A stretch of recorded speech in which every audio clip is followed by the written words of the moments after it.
Alright, cool. Okay, we're going to do our business planning class, which actually I've got Goldmine up right now, which is not really part of the business planning class.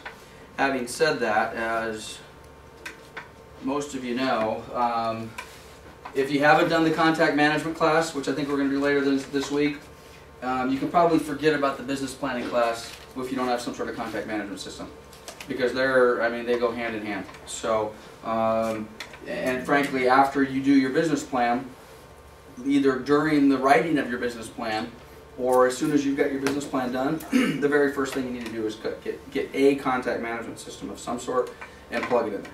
Because if you're not going to plug it in there, you're going to be, you're frankly going to be wasting your time. Okay, I've got a copy. I don't have it readily available. And this actually, what we're going to go through for the first probably hour, this is a Coldwell Banker thing. This is not really a business plan. Okay, this is a part of the business plan that we're going to talk about. But there's a bunch of really cool business plans. I'll go ahead and I'll make them part of the materials.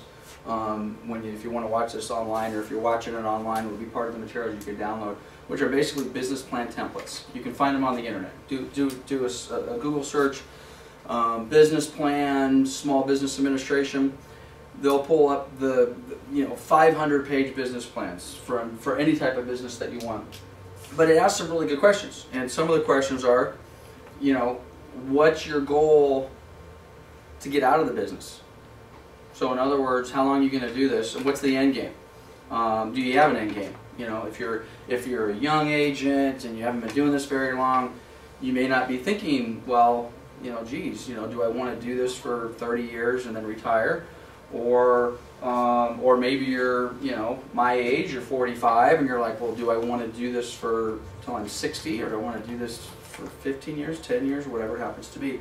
So with that in mind, what's the end game? How long are you going to do this? Obviously, how much money do you want to make? What is the exit strategy? What's the exit strategy if your end game is 10 years from now? Okay, well, how are you going to get out of this business in 10 years? Are you just going to fold your teepee and say, I'm done? Or are you going to start grooming maybe an assistant with the understanding that, hey, I'm going to retire in 10 years? And I'll use an example, real life example. The only agent that I've known of, well, that's probably not true. The one that comes to mind, which is he was a top agent in the city of Moreno Valley and had no intention of getting out of the business, but moved to Chicago. This guy sold his business. He was not the broker, he was an agent. He basically sold his leads and the people he had contact with. I don't know what the number was, but I think it was more than 6 figures. So he ended up moving out of Moreno Valley, moving to Chicago, and I don't think he got $100,000 or more on day one, but over a period of a year or two, he ended up with an exit strategy which basically said, hey, I'm going to generate some revenue off of now. Now again, he was not your average agent. He was just not a guy that had closed 10 houses and said, hey, I've got 10 past clients. Nobody's going to give you $100,000 for that. But he had a plan, and he was a machine and did really, really well. So I would suggest that you have some type of exit strategy. And again, if you can get a lot of young folks in this room, if you're thinking, well, geez, I don't have an exit strategy, I've got an entrance strategy. Drake, I'll give that to Hannah and have her field these for the rest of the day. That's fine. So if that's a little bit too much for you to be thinking about right now, again, a lot of, specifically Chris, you're just getting in this business.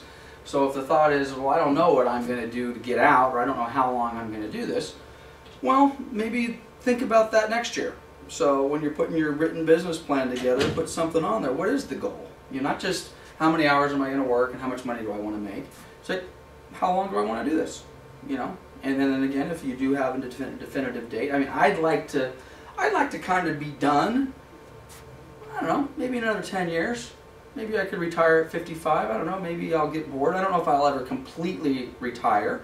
I don't think I will, but I think all of us would like to say 10 years from now, even if we're still working, maybe we're not working quite as hard. And that's certainly in my business plan. My business plan is when I'm 55, I don't know that I'm going to be retired and maybe groom my kids or whatever to come in and take over, but I'd like to say I may be working half as much as I am today. So anyway, get that sort of stuff into your plan and the whole 9 yards. Okay, so now, having said that, we're going to take this down to the elementary part of our action plan or business plan. It's all about goal setting. How much money do you want to make? How much money have you made? In this form, I'm going to bounce around, and this is going to be really tough if you're watching this on video, because I'm going to write some numbers over here off screen.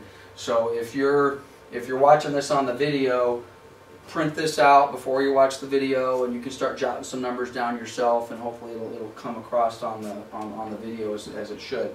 But at any rate, you basically want to start with where you've been. And for everybody, at least in this room, you can do this. You can sit back and say, how did I do last year?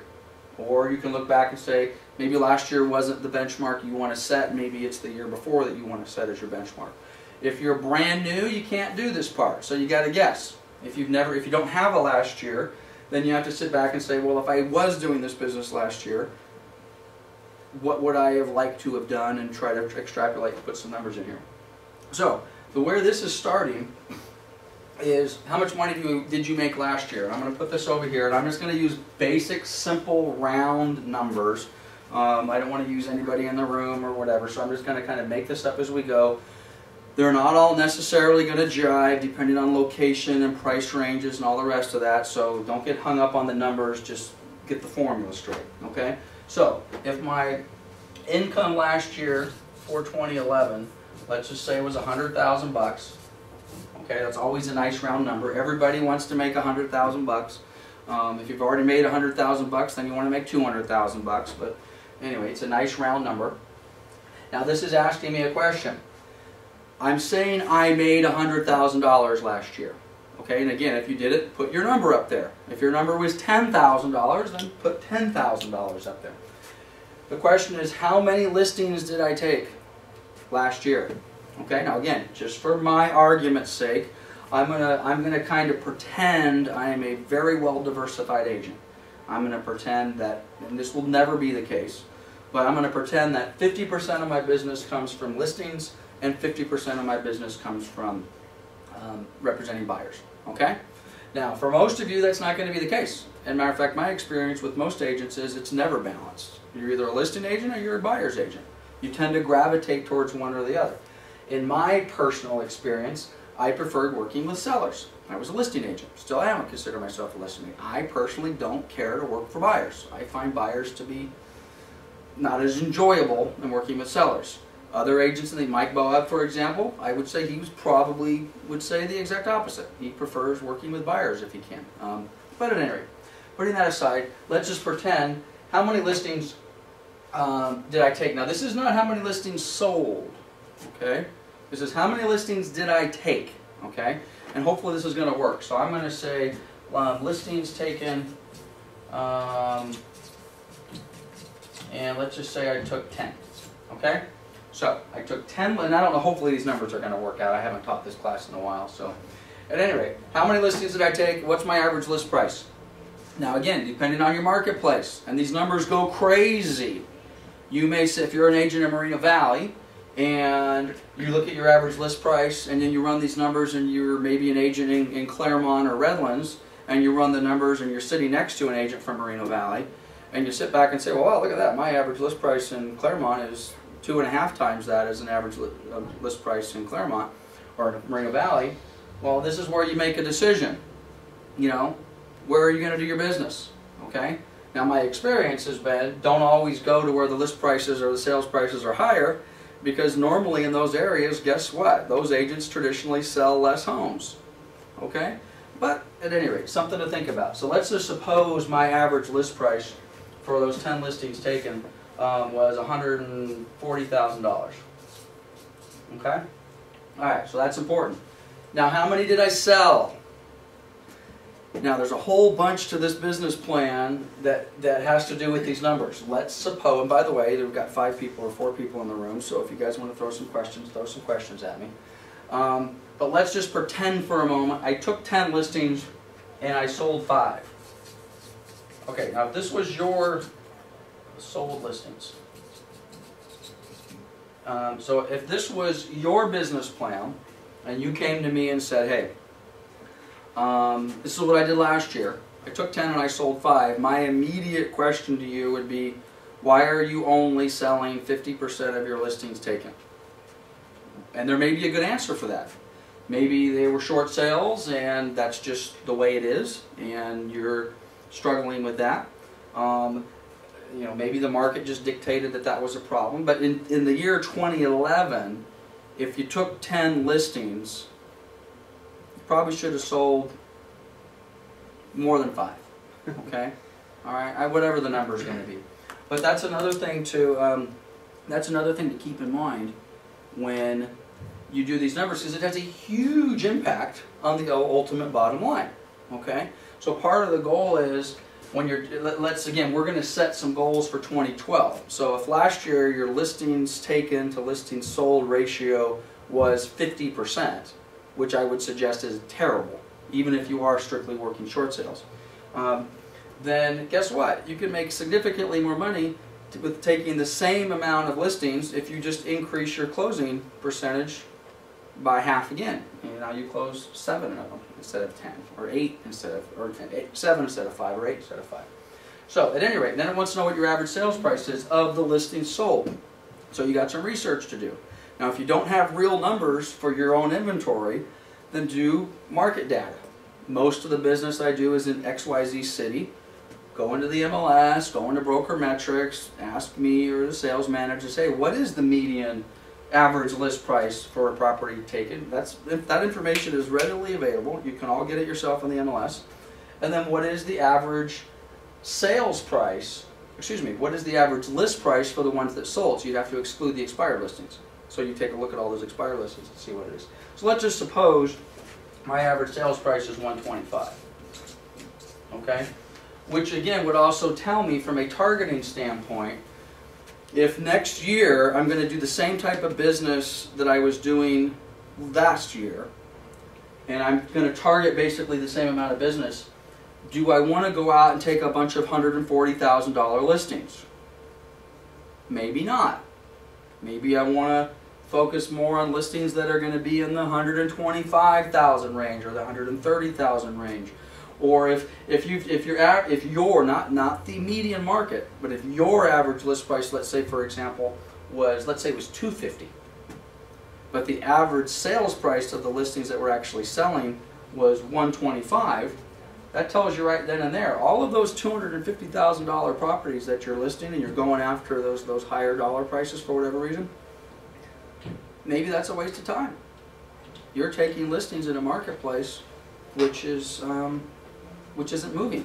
You know, the $600,000 properties, that's great. I took 10 $650,000 listings last year. Well, how many did you sell? None. Oops. Okay, well, what good is that going to do you? That's a problem. Either you're in a marketplace that's not selling, or you're taking overpriced listings. You're taking $600,000 listings that should be listed for $410, whatever it happens to be. So at any rate, those numbers are important. And then, where am I? Okay, so I've got number of listings sold and my average sales price per listing. Okay, so that's your listing side. So according to my numbers, I made $100 grand last year, and at least, and again, I'm going to cut it in half. So 5 of my transactions that I closed were on the listing side with an average sales price of $125,000. So if I was just strictly, and it doesn't work exactly this way, but if I was just strictly to look at my time, how much time have I spent? These numbers would say, and it doesn't translate exactly, but these numbers would say I wasted 50% of my time, at least when it came to my listing sites, right? So part of our plan is to not waste 50% of your time in 2012. We want to make sure that we're doing better than that. Okay, buyer sides. Let's keep the numbers exactly the same. Number of buyer sales. These are not closed escrows. Okay? These are how many escrows contracts basically did you write. Okay? So let's put our buyers. So that's how many offers you submitted? Well, it could be. Maybe in this market we need to do it a little bit differently, because you could maybe break out a whole nother thing in here. How many offers do you have to write to get one accepted? So that could be one formula. The way this is designed is not that. The way this is designed is how many escrows did you open? Okay, so for our purposes, I'm going to say buyer sides or escrows open. Now let's just say it's 10. But we may need, because our market's crazy now. Okay, it hasn't always been, I mean, most of you in this room have only been doing this for a few years.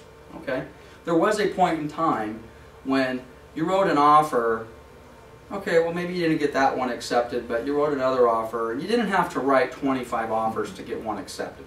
You weren't competing with 35 agents on one particular property. We're going to go back to that. But maybe we need to add some new lines. Maybe we need to put a line in here that says, how many offers do I have to write to open one escrow?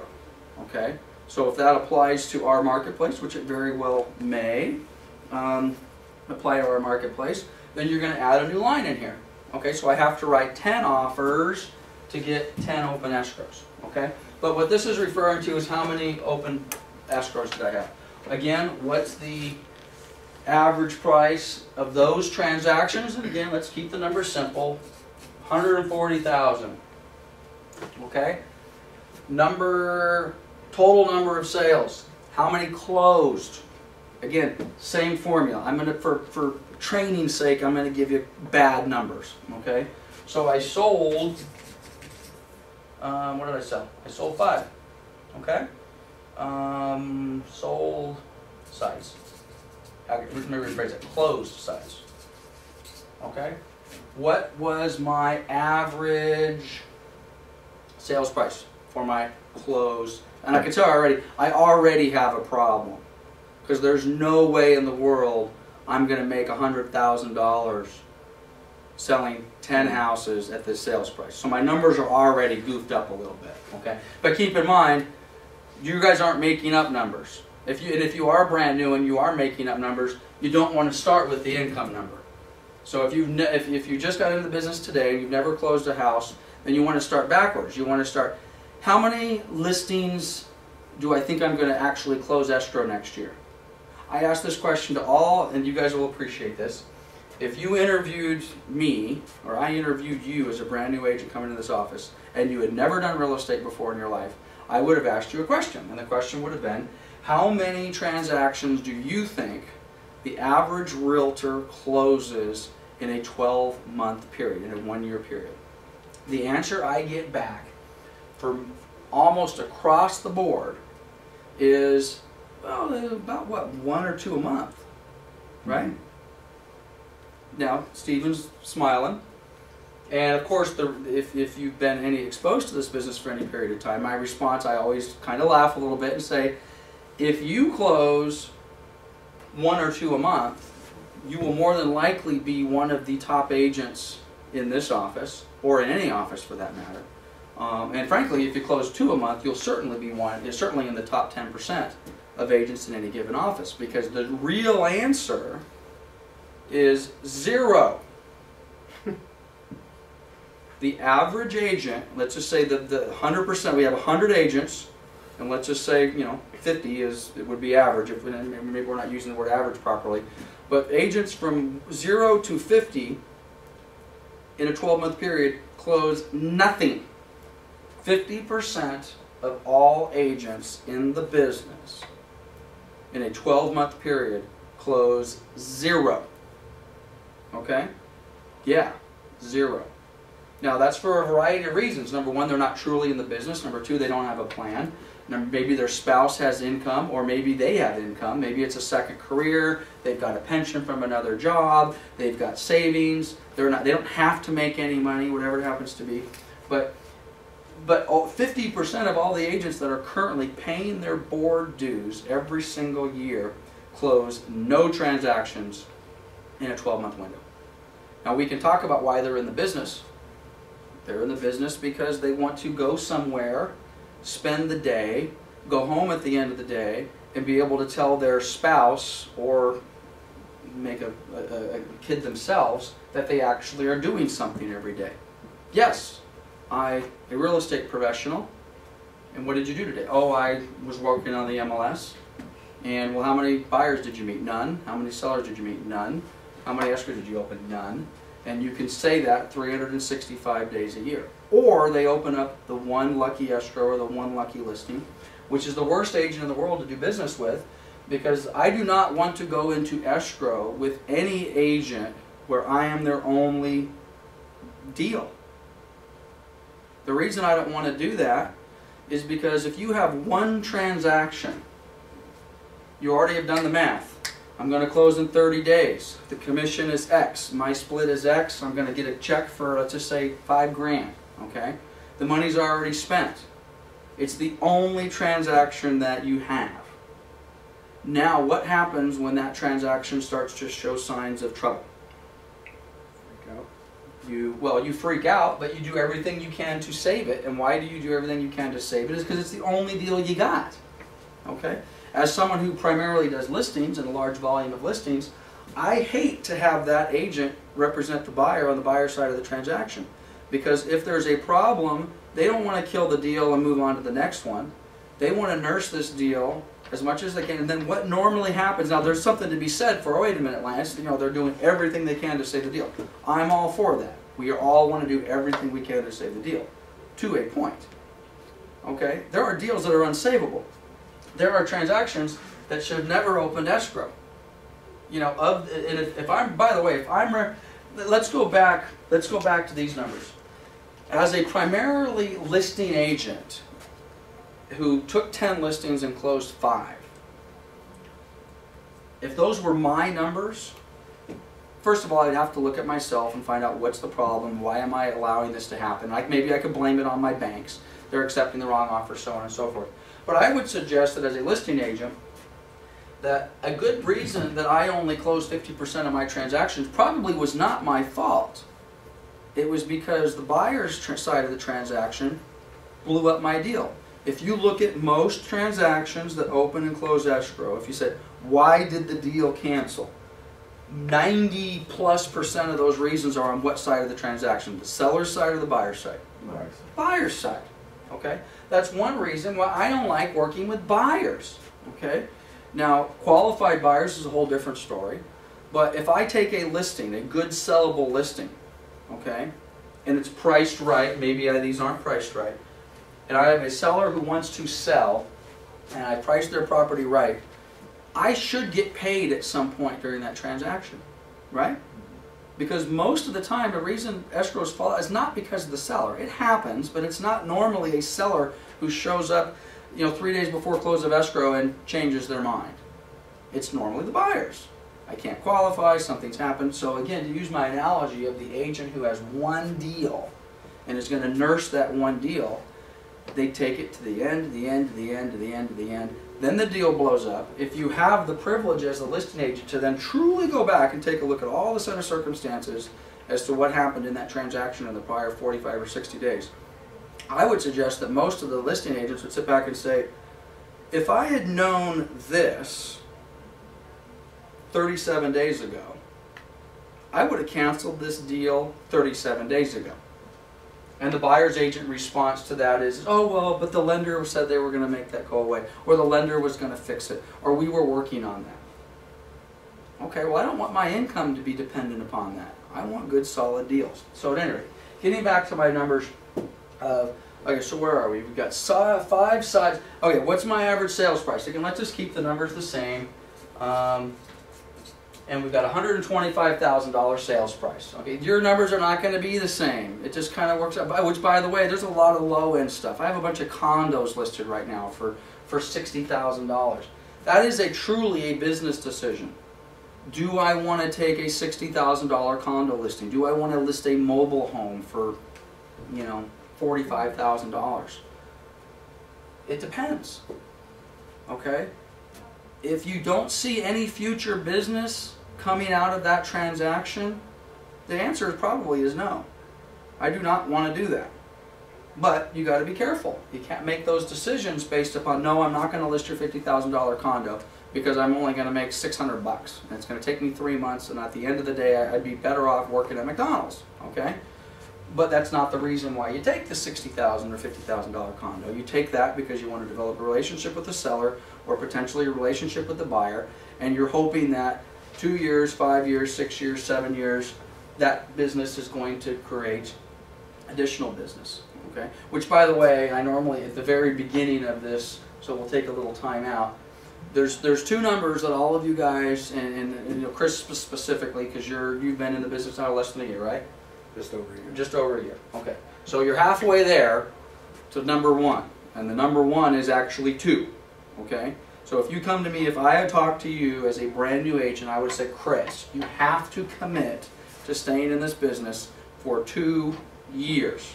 If you cannot make a financial time commitment and just a personal commitment to stay in this business for 2 years, just don't even get in, okay? And the reason is because your first year, and you've had a pretty good first year, but most agents generally do not have pretty good first years.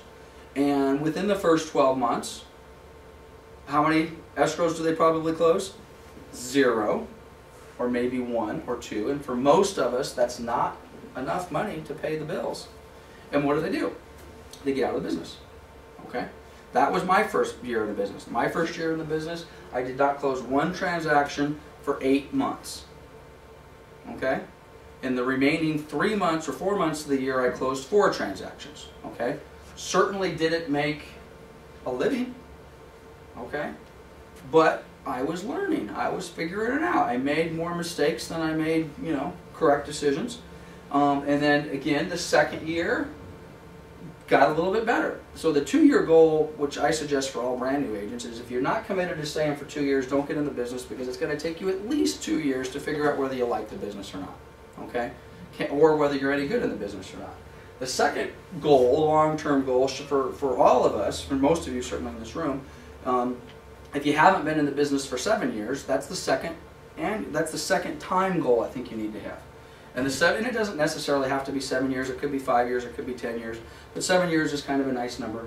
And based upon my looking at the numbers, if you do a good job and you can stay in this, and again, there's a big if there.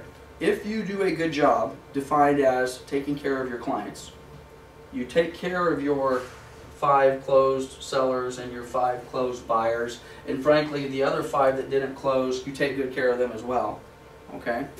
If you do that consistently for about 7 years, and you have a system, I'm timed out of my contact management system, but if you do a good job for 7 years taking care of those, and it doesn't have to be big numbers. Let's suppose you only closed 2 transactions in year 1, and 2 in year 2, and 4 transactions in year 3. You don't have to be the superstar. But over a period of 7 years, maybe you close 3 to 5 deals a year average. Okay, well you've closed maybe 25 or 30 deals. If you've done a good job for those 25 buyers or sellers, and you put them in your contact management system, and you followed up with them, and you've taken care of them, they will feed you for the rest of your career. Okay? Now, not necessarily those exact 25 clients, but the thought is you know, that 7-year itch kind of a thing. They're going to want to buy, they're going to want to sell, they're going to have a brother, a sister, an aunt, a brother, a monkey lula, all the rest of that sort of stuff. So, worked properly, if you stick it out for 7 years and do a good job, you should be able to make a living in this business for as long as you want. Okay? Having said that, most agents don't work it properly, even the agents that have been in the business for 7 years, because they do 2 fatal problems. Is they don't do a good job taking care of their buyers and sellers, and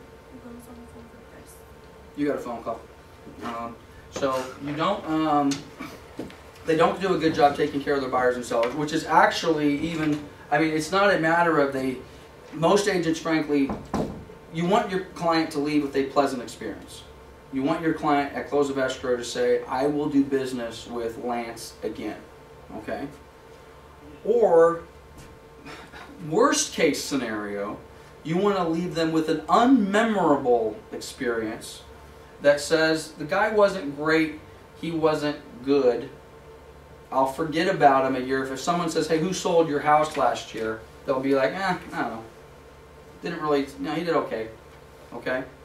But quite honestly, that's not the, I would suggest that most realtors leave, this is a sad commentary, but most agents, they don't leave their buyers and sellers with great experiences. They don't leave them with the neutral experience. They leave them with the experience that says, I will never do business with Lance Martin again, or who insert your name here, okay? So if that's the type of relationship that you're establishing with your clients, it doesn't matter whether you're in the business for 7 years or not, because you're literally starting over. And not only are you starting over, you're actually doing more harm than good, because you will develop the reputation. And it's not just amongst your buyers and sellers, it's amongst your peers, okay?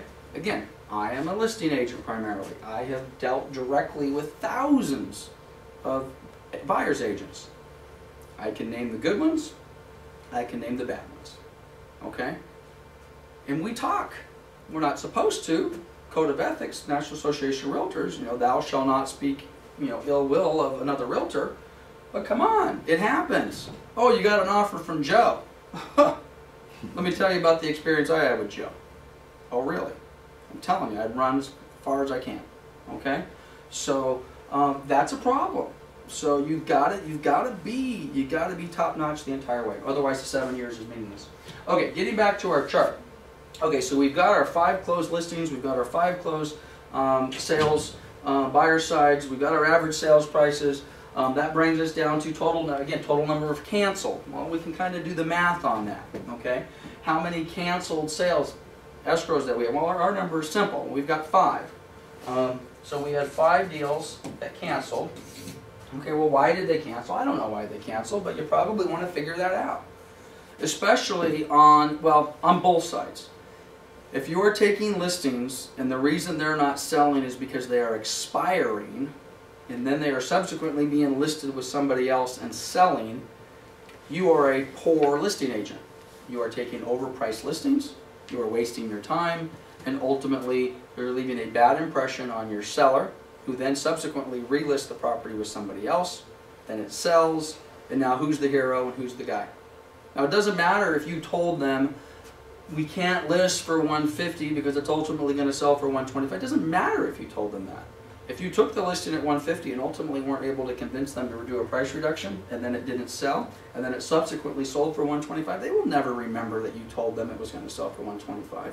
They're going to remember you as the agent who didn't sell it. Okay? So you have to make that decision. Do you want to take those listings that don't sell? And you also have to make the decision, why are your buyers canceling? Why are those transactions canceling on buyers that you control?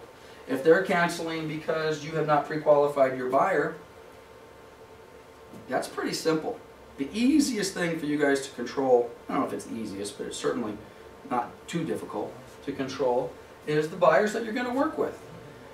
We've already done the offer class a couple times, how to write an offer, what the offers mean, negotiating offers. And throughout those sessions, we talked about asking buyers basic questions. You know, when are you going to buy? What do you want to buy? Have you spoken to a lender? How much money do you have? Do you have cash available? What kind of financing have you considered? Do you have money in the bank? Do you have a job? How long have you been there? What is your credit? I mean, all just millions and millions, not millions, but dozens and dozens of questions that before you even get them in the car necessarily and show them property, you might want to know the answers to. Or have a good relationship with a lender and get that done. Now, I will tell you, I just said before you even get them in the car and show them property, I don't subscribe to that philosophy, okay? If a buyer calls me and says, I want to go see 123 Main Street, I'm going to ask them a few pre-qualification type questions. Most of the time on that first conversation, the buyers are not going to be real excited to share a whole bunch of that stuff with you. Hey, I just want to see the house. Can you make a decision?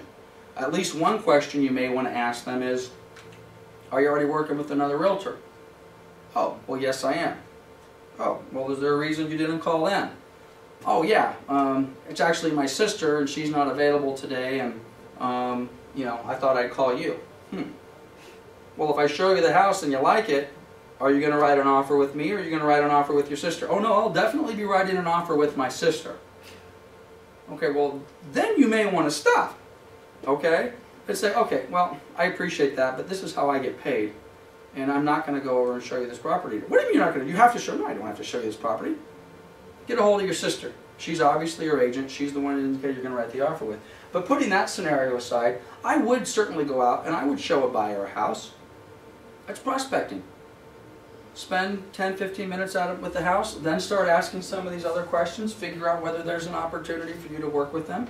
Now, am I going to set a second appointment to go out with them on Saturday and spend 4 hours with them if they won't answer some other questions? No, of course not. I'm not going to do that. You know, that's ridiculous. That's, you know, or maybe maybe I will do that.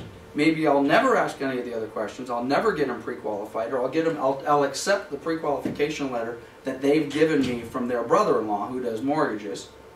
I'll take my time. I'll spend 3 weekends in a row showing them property. I will write an offer. I will get it accepted. I will open up escrow, having no idea who these people are. And then I wonder why I've got 5 transactions, why 50% of my deals cancel. Guys, all we got is time. All we got is time. And I got to tell you, there are dozens of agents that seem to have nothing but time and apparently put no connection to the income. There's no big deal. I'll just go show them property. I'll write offers. I will waste everybody's time. Frankly, they're wasting the buyer's time as well. Okay? Certainly wasting the listing agent and the seller's time and all the rest of that. So, again, what's your number of canceled sides? Now, if you have real numbers to plug into this, and you have significant number of canceled sides, whether listings that don't sell because they expire, or buyer sides that are canceling for whatever reason, it's going to happen, okay? But if this is a significant number, and if it's a significant number in comparison to what you actually are closing, you need to do some soul searching. You need to figure out, what am I doing wrong? Why do I have 50% of my transactions cancel? And you know, that's a whole other class. Okay, now, let's come up here. Average number of prospecting hours per week. This does not say how many hours you are going to work. This says how many hours a week are you going to prospect. Okay?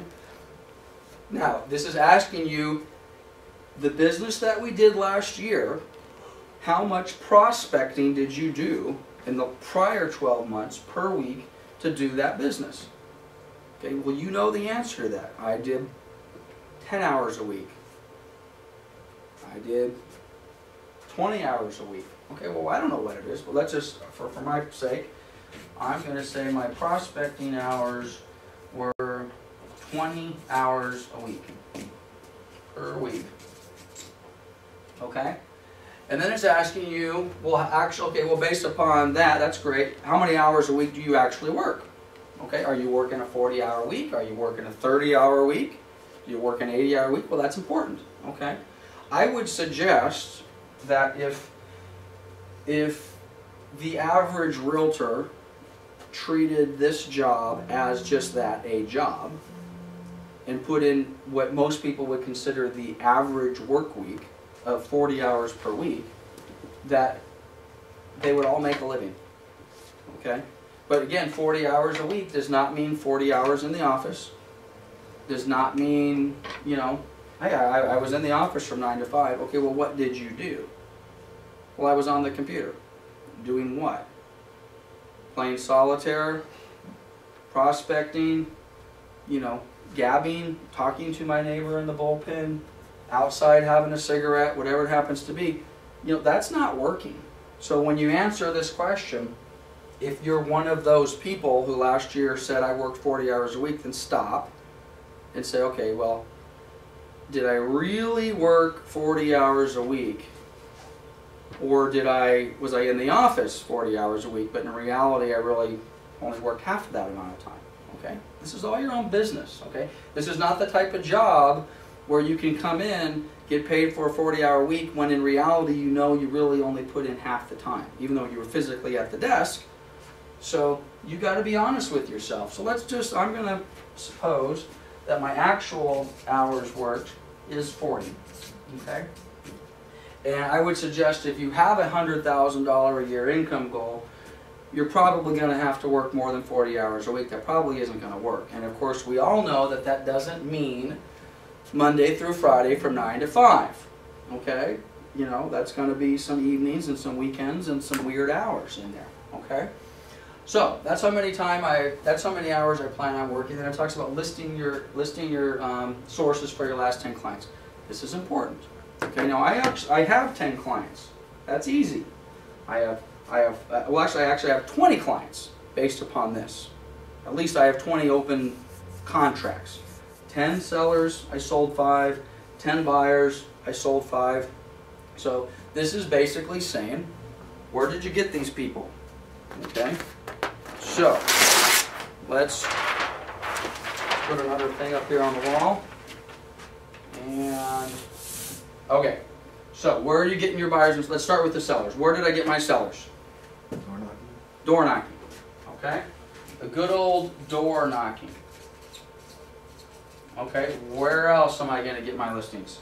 Referrals. Referrals. Okay, and referrals could mean a lot of things. Referrals could Past be clients. from past clients. They could be, well, maybe past clients is a different one. Okay, because past clients are past clients, but referrals could be, you know, a referral from a past client, or it could be a referral from a friend, or it could be a referral from a whatever. Okay, so we've got some door knocking, we've got some referrals, we've got some past clients, we've got some marketing. Maybe we do some direct mail. Okay, we do some direct mail. Maybe we do some email marketing. I don't know. Okay, we're gonna throw them out. Doesn't really matter what they are. We're gonna put them up on the board. Okay, there's a matter of fact, there's probably somewhere, not in this action plan, but in others, there's hundreds of different sources, right? Hundreds, you know, all being, you know, new ones constantly. Okay, now if I'm a buyer side, where am I getting my buyers? Where do my buyers come from? Maybe it's the same sources. Maybe I was knocking doors, referral, past client, direct mail, email. Maybe you have a couple others. Maybe you're getting buyers. Maybe you're doing buyer seminars. I don't know. Okay. Open houses. What's that? Open houses. Oh my God, open houses. Lenders. Open houses, lead router, lender. Maybe you've got a great relationship, which, by the way, this is truly a relationship business. Absolutely a relationship business. Quick story, which I think ties in perfectly to where we're going to go next on this plan. Oops.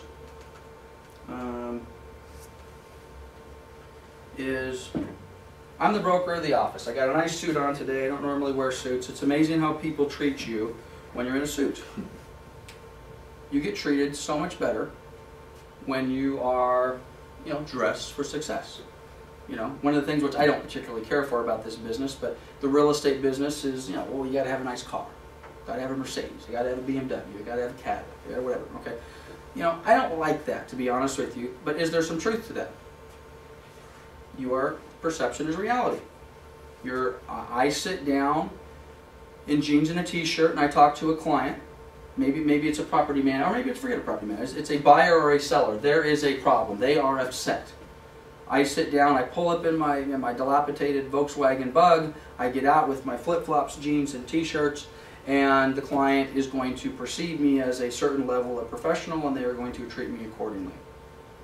I now get out in my nice brand new Mercedes, and I've got my nice suit on, and I meet him in my office, behind my desk, with plaques on the wall and all the rest of that sort of stuff. The exact same situation, the exact same conversation is had, at least from my perspective. Are you treated differently? Absolutely. Which is why most brokers and managers will say dress the part. Okay, in all ways. You know, now I don't always do that. I'll be the first one to admit that. You know, I'll come in here with jeans and t-shirts all the time necessarily.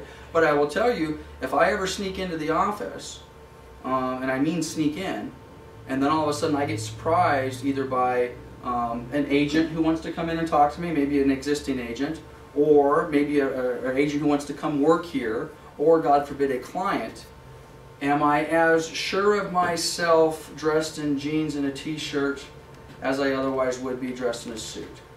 Well, the answer for me actually is I am, but I know in the back of my mind, I've already got a strike or two against me because people treat you differently.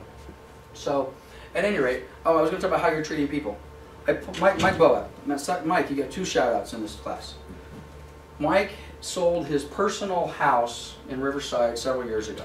I don't even remember the circumstances. All I know is that for some reason, Mike needed some stuff moved.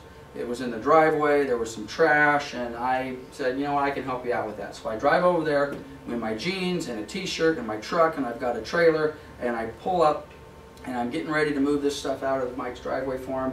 And the buyer's agent shows up simultaneously, I think doing their final walkthrough, and basically, not nicely, tells me to get the hell out of his way.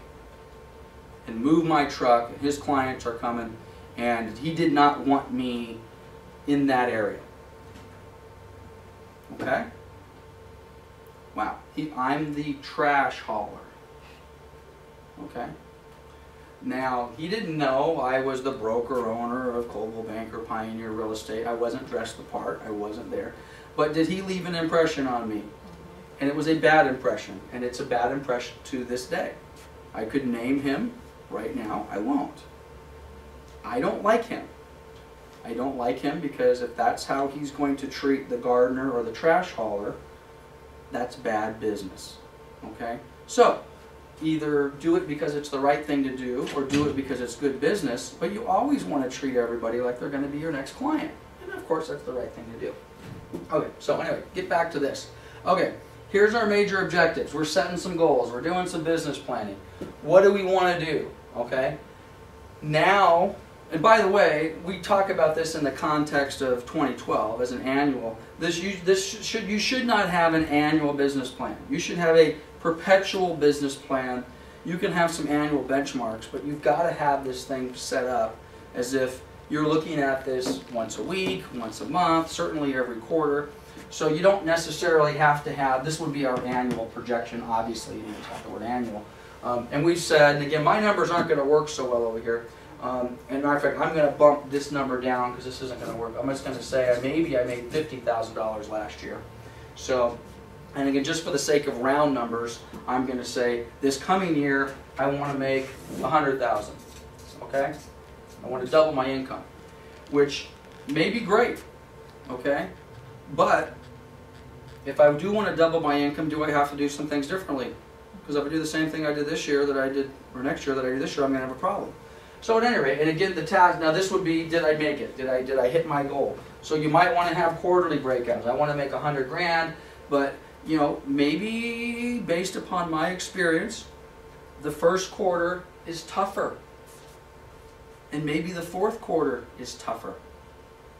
So if that's been your experience, and the reality is most agents do not have good first quarters, and most agents do not have good fourth quarters. Most agents have good second and third quarters.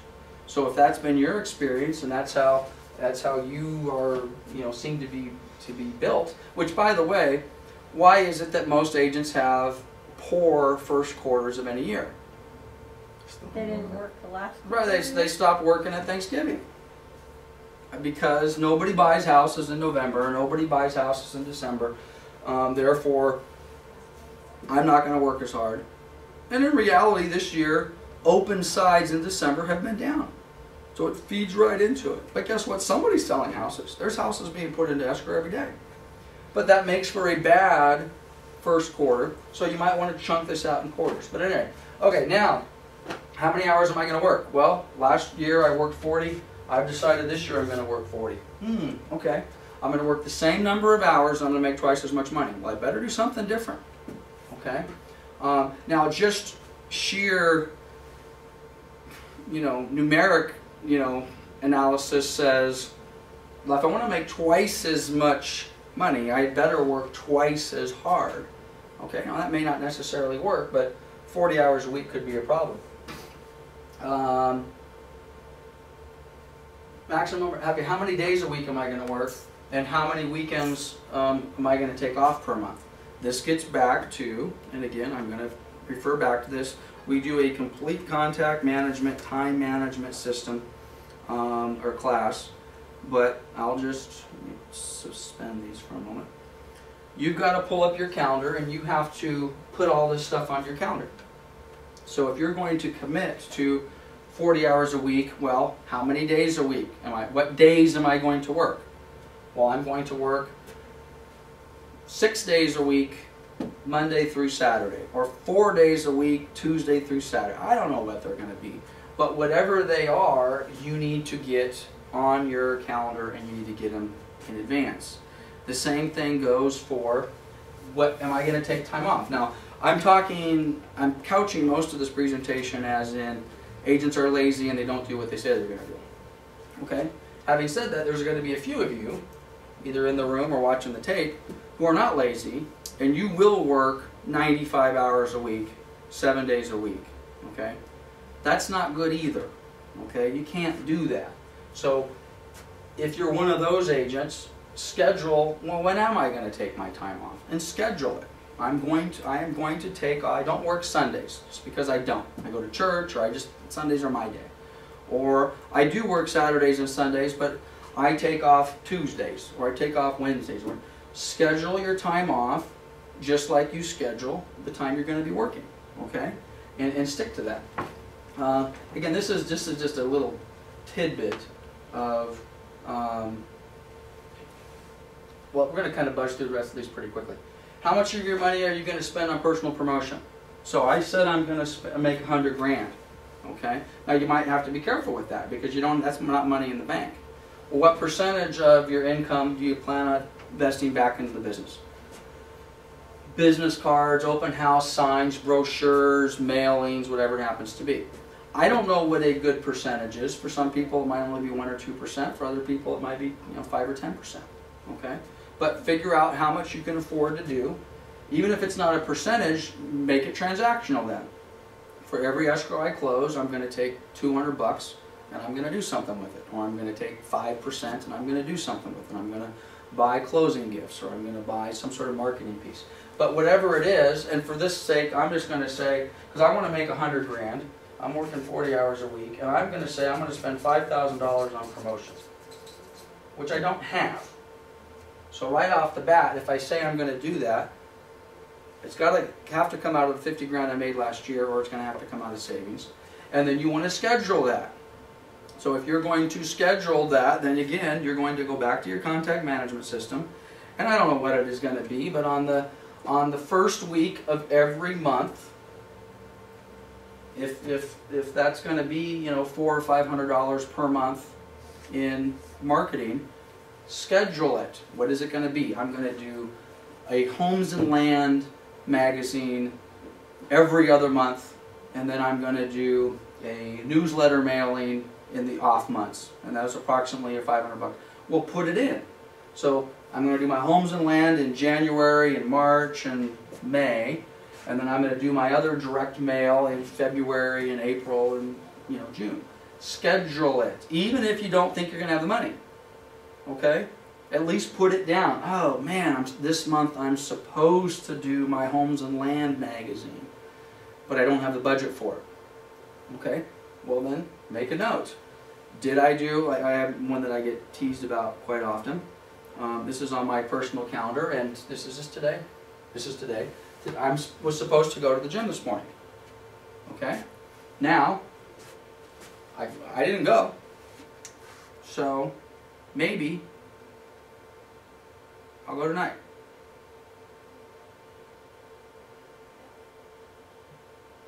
Okay? Now I'm giving myself a second chance. I'm going to go after training tonight. I'm going to go to the gym. Now this is the deal. If I don't go, at the end of the day, I need to take that off my calendar. Now for that specific action, let's go back to yesterday. Because every day on my calendar, every day, I go to the gym. Every single day. Now, this was my go to the gym yesterday. I didn't go to the gym, but I walked my dog. I walked my dog 2.5 miles. Okay. It's not the same as running 7 miles or, pumping weights, but I did something. How about the day before? Let's just go, how about Monday? Last Monday. This was last Monday. Nowhere on here does it say I went to the gym. Okay, now I didn't go to the gym. How do I know that? Because nowhere on my calendar is there an action that said I went to the gym. So now I can go back, well how about Tuesday? How about last Tuesday? Now in theory I'm supposed to go in the morning. So if I did go, the action would appear right here. Did I go? No. How about Wednesday? Did I go? No. And the bottom line is I know I didn't go. So when it comes to holding myself accountable for going to the gym, all I have to do is look at my calendar. And I know when I went and I know when I didn't go. Okay? Now for the advertising you might want to do it a little bit differently. If your calendar says on the 1st of every month you do that, instead of just deleting it like I do, for my gym activities, if I do it, I complete it like I did yesterday, and it says I went. And it also says what I did, because I'm supposed to go to the gym. So I didn't do it in the morning, I did it in the evening, I didn't go to the gym, I walked my dog. Is that different than going to the gym? Mm-hmm. Now, in my mind, it's not as good. Okay? I don't get as much exercise when I walk my dog for 2.5 miles as I do when I go to the gym. So, if I wanted to hold myself accountable next week, end of the quarter next year, and I went through and I looked at all of these, I would know exactly why I didn't lose the 10 pounds I wanted to do. Because number one, I only went 30% of the time. And the 30% of the time I didn't do what I said I was going to do. I didn't really go to the gym. I walked my dog half the time. Okay? So you apply that exact same logic to everything you do. So let's go back to where we are in here. How much money are we going to spend on advertising? So if you have a budget that says I'm going to spend, and even if it's minimal amount, I'm going to spend $500 for the year. Okay? Okay, well, what is it going to be? I've got $50 a month for the first 10 months and then I'm out. What are you going to spend it on and when are you going to do it? Take that, put it on your calendar, okay? And then hold yourself accountable. Did you do it or not? Okay, utilize contact management. We already talked about that. This also talks about lead router and a whole bunch of other things. Respond to customers' emails within 1 hour whenever possible. Okay, this is a commitment. This is an old action plan. But this is just generally a commitment that says, when are you going to return phone calls? When are you going to respond to emails? When are you going to respond to texts? You know, that's probably something else on here. You sent me a half a dozen texts in the last 6 days, some of which I've never responded to. I got to do a better job on responding to texts, to voicemails, to emails, all that sort of stuff. So make yourself a commitment. What are you going to do with it? And then hold yourself accountable. Will you lose business if you don't respond to emails in a timely fashion? Of course you will. Okay. Purchase a personal computer or laptop at PDA.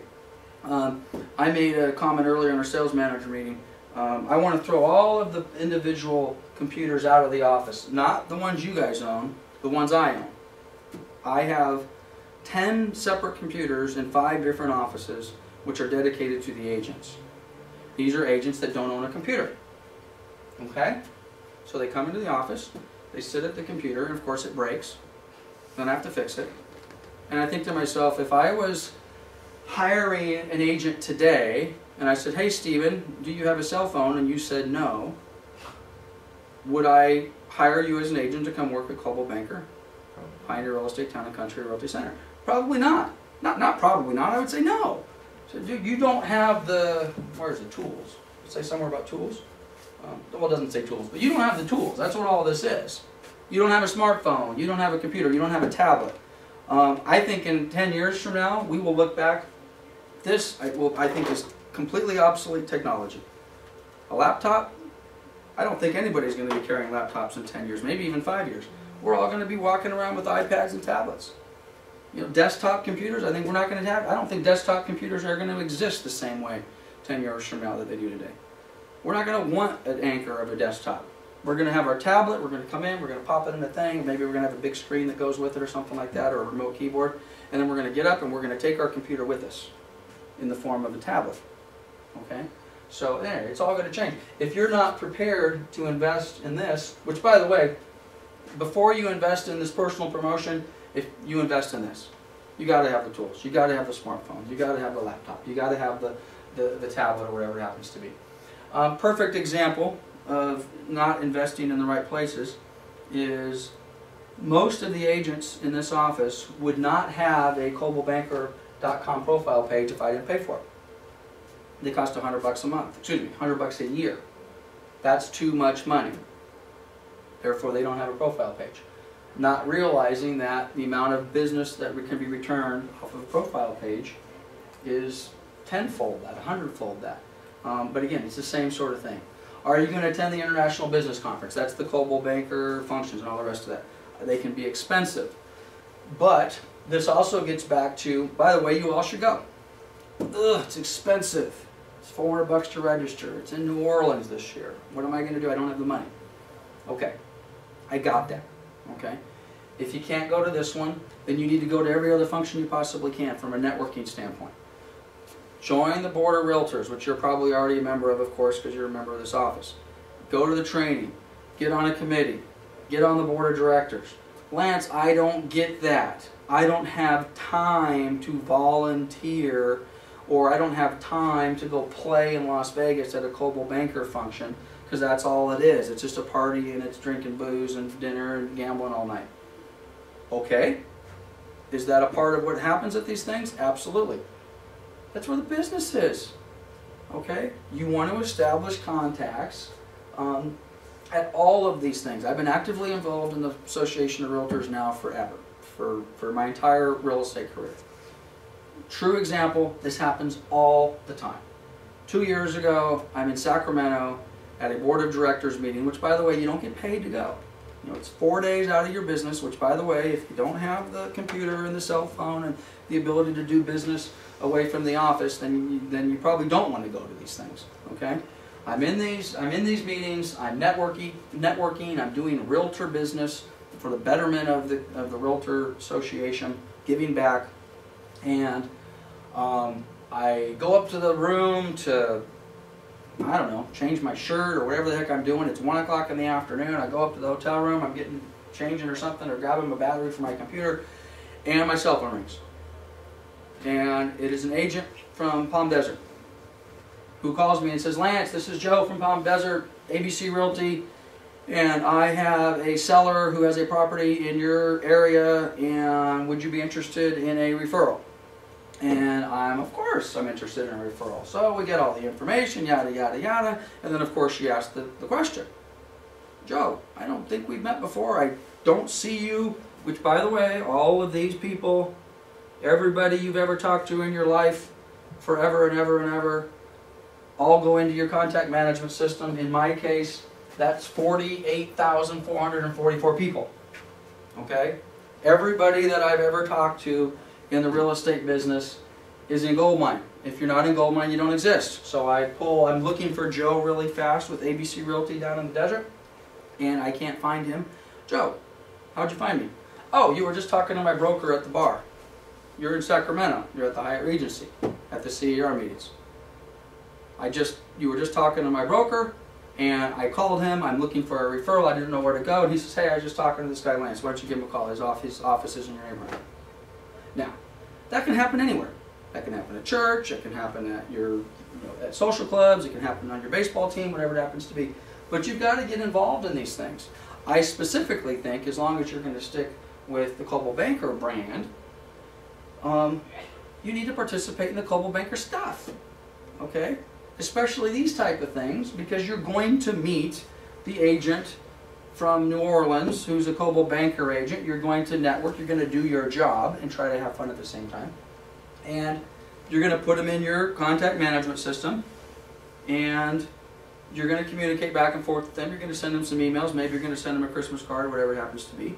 And at some point, hopefully in your next 20-year career, you're going to do business. All because you met this guy in New Orleans, 10 years before that. So at any rate, all of that sort of stuff you're going to do. Continuing education courses. You got to stay educated, especially in this marketplace. I've been doing this for 25 years. Oh man, I think I got it all figured out. I go to all the stuff. I got to tell you, man, I just had this happen to me in this office a week ago. I'm walking to the restroom. Somebody asked a question about something. I gave an answer which I thought was right, but something in the back of my head, I thought, you know what, I think something just changed with this specific thing. And you know what, it did. And guess who told me? A brand new agent who probably hasn't had their license for 6 months, correcting the broker, saying, "Lance, no, that's not right. This just changed." And you know what, he was right. So I don't care how long you've been in this business, you better get educated. So you're going to set aside time for that. I do that in advance.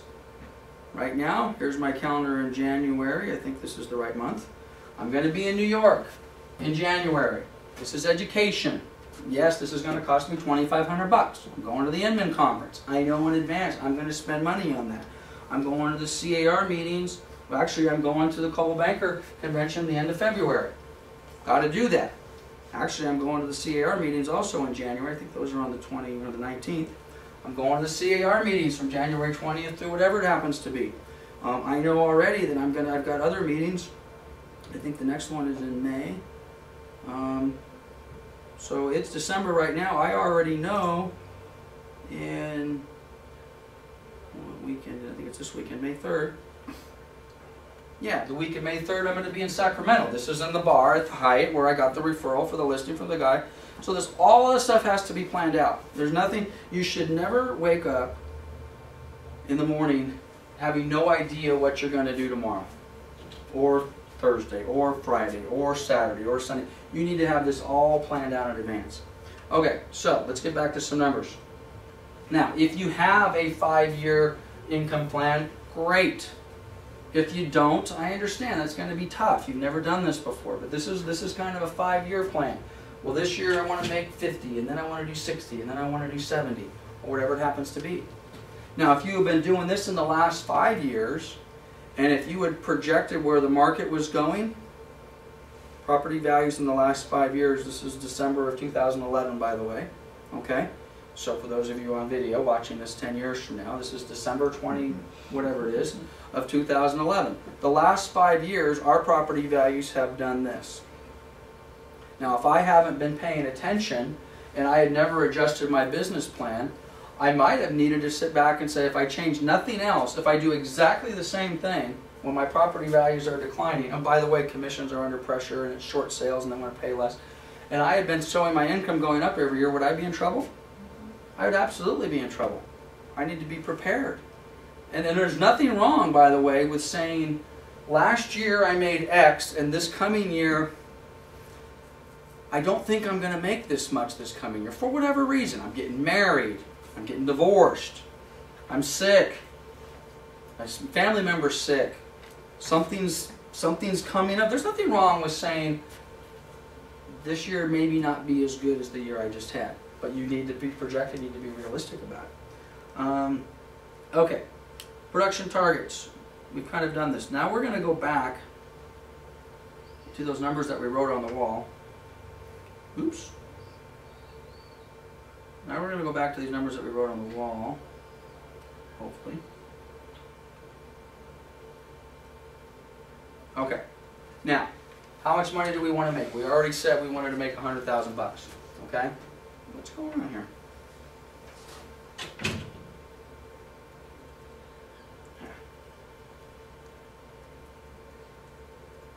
Okay. I want to make $100,000. All right. Total number of sales open, total number of sales closed. Now they put these in different orders.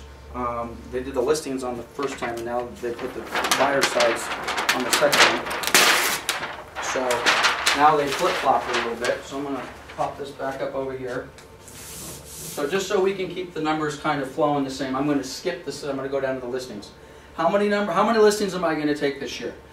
You have to know your market. You have to know what you're experiencing. If you're an REO guy, do I have an educated opinion of whether or not I'm going to have more listing assignments in 2012 than I got in 2011? And if so, can I make my business plan on it?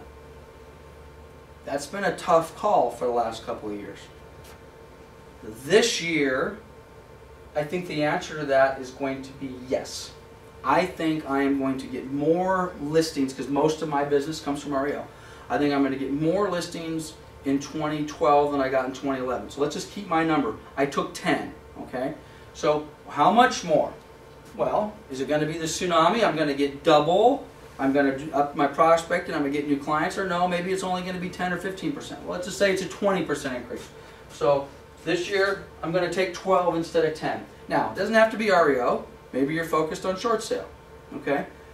Same exact, and again, December of 2011. So this may not sound remotely even feasible if you're listening to this video or watching this 5 years from now, but I'm doing short sales.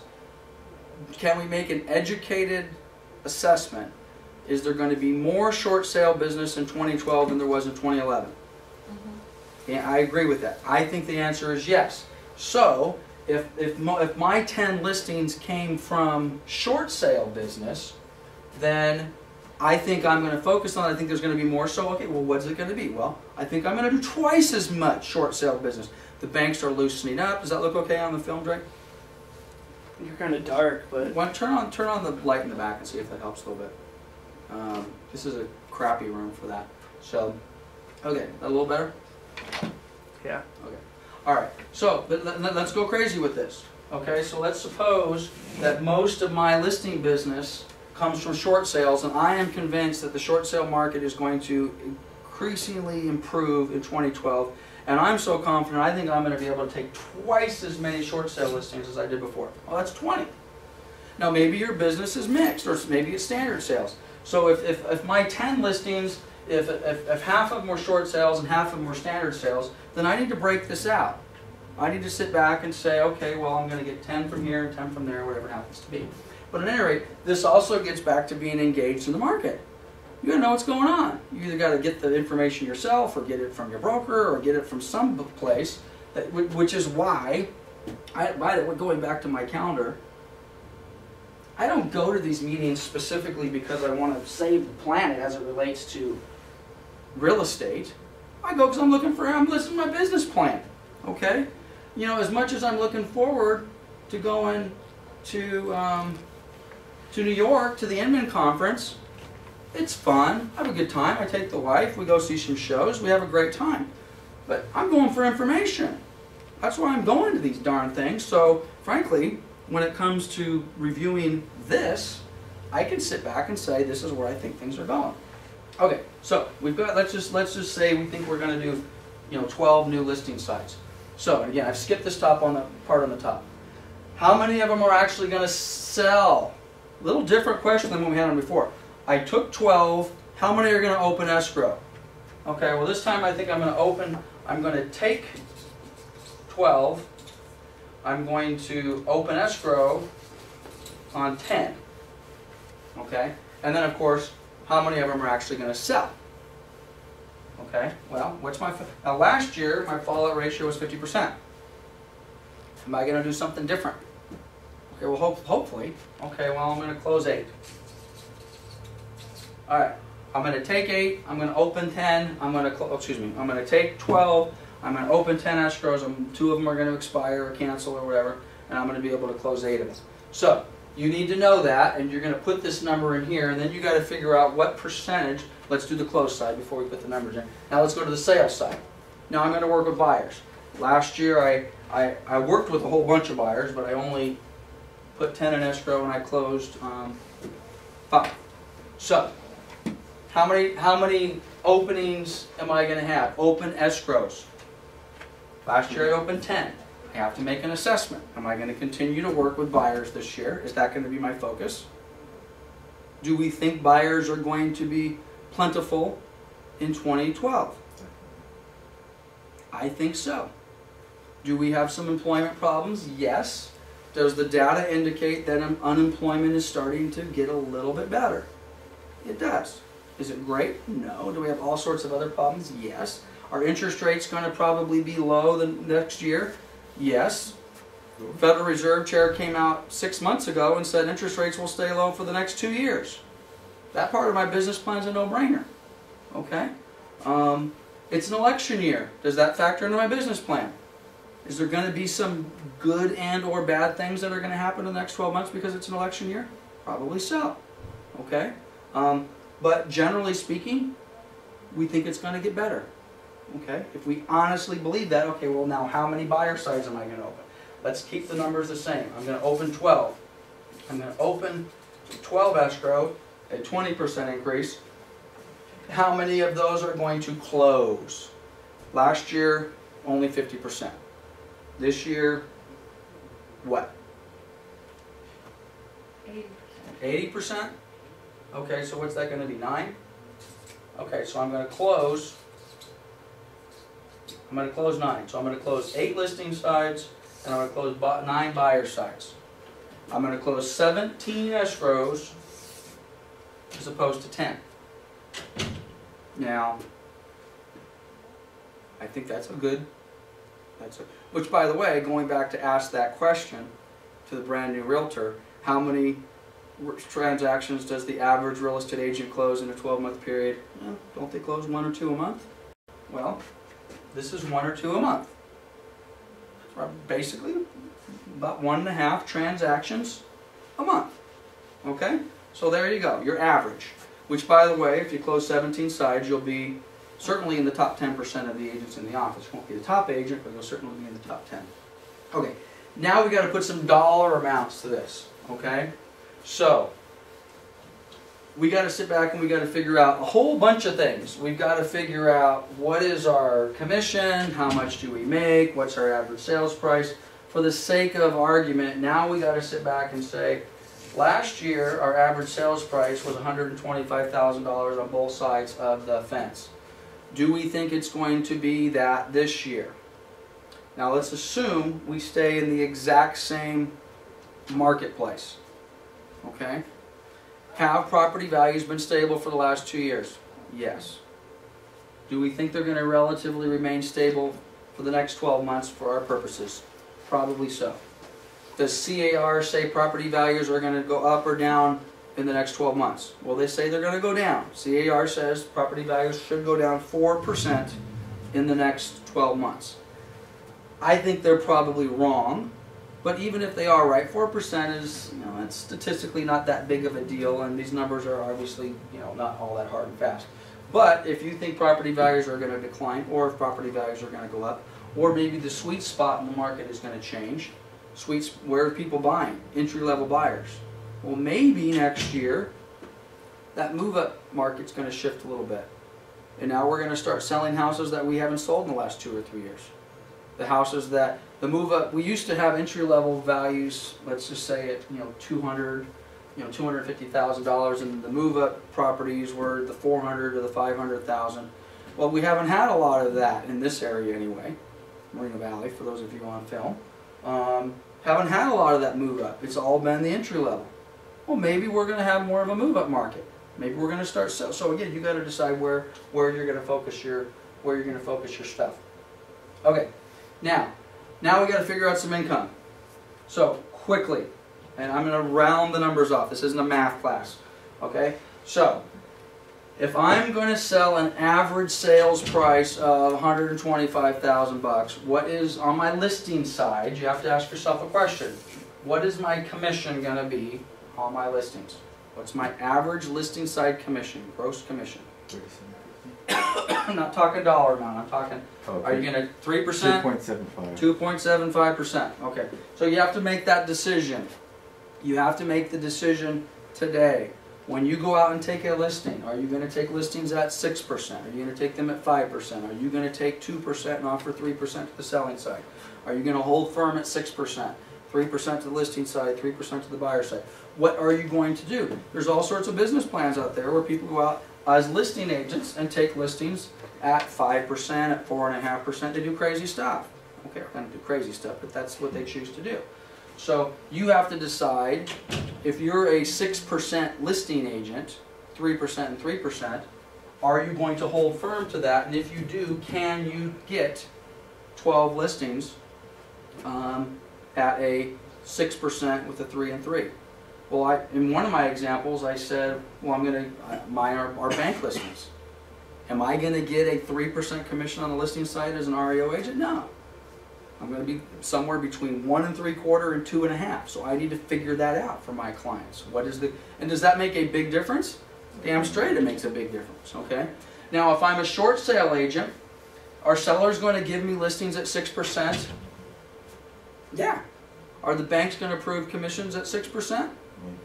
Maybe. A year or so ago, probably not. Today, probably. Okay? So if you're taking short sale listings, and your 12 listings are from short sales, then you might confidently say, I think my piece is going to be 3%. But I like Stephen's idea. I like 2.5, 2 3/4. So you take whatever the percentage is, you multiply it times your average sales price. It's going to give you a average commission. And I don't know what the math is, but let's just pretend it's $4,000, okay? So you now sit back and say, my average commission for these 12 transactions is going to be $4,000 per transaction. Okay, well, I got to pay 8% to Coldwell Bank for corporate, and then I'm on a commission split. What's my split? I'm 50-50, I'm 90-10, I'm somewhere in between, whatever it happens to be. Do the math. And then also, if you're on a graduated split where your split goes up through the year, you need to know that. You need to figure that out. You need to sit back and say, well, my first 4 escrows or 5 escrows are going to be at a 65-35, but then I think I should graduate, and then my other escrows, or my next 4 or 5 are going to be at a 70-30, and then I'm going to graduate. You need to put some thought into this, okay? You just don't throw this out willy-nilly. Put some thought into it. But for our sake, let's just suppose that whatever split we're on, after we pay the Coldwell Banker franchise fee, let's just suppose, I'm going to keep the numbers simple here. Let's just suppose our average commission is going to be $2,500. So, for those of you that are on a high split, stop laughing now and say, oh, I never would take $2,500. For those of you that are on a lower split, and you'd be thankful to get $2,500 on a $4,000 commission, just apply it to wherever you're at in the deal. Okay? Now, so, this is important. You guys know where we're going with this. This is pretty simple. Now we're going to sit back and say, how many listings did we close? How many we closed? What, 8? 17. Well, Oh, listings. we're on the listing side. So we closed 8. So how much money are we going to make if we close 8 listing sides with an average commission to us of $2,500? 40. No, it's 20 grand, right? Okay, so the answer to this question would be 20. So we already got a little bit of a problem. These 8 transactions are going to gain us $20,000. Well, if our commission is right, 2,500 times 8 is 20,000 bucks. Okay? Now, we do the same. Now, again, we made the math simple. The math was simple because we said same sales price on the buyer side, but are we going to maybe make a little bit more money commission on the buyer side than we are on the listing side? The tendency is to cut listing commissions maybe a little bit more than the buyer. Most of the buyer's agents are making a full 3%, maybe even a little bit more. So you have to do the math on that. Well, let's just suppose, we'll just quickly do the math and say on the buying side, our average commission is going to be, let's just say $3,000, just to keep it simple. Okay? Well, if it's $3,000 and we're going to close, how many sides did we say we were going to close? 9. Okay? Okay, well, we're going to close, now we're going to make $27,000 on the buying side. What's our goal? 100,000. Do we have a problem? Yeah. We're only halfway there. Okay? So, if our goal is 100 grand, and if this is our commission split, obviously it can be factored dramatically different depending on what your splits are, we have a problem.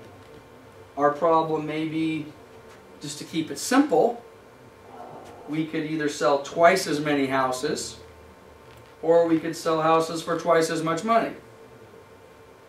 Now, I think all of us would agree, well, that's the easiest solution, of course, is to sell. We don't want to do twice as much work.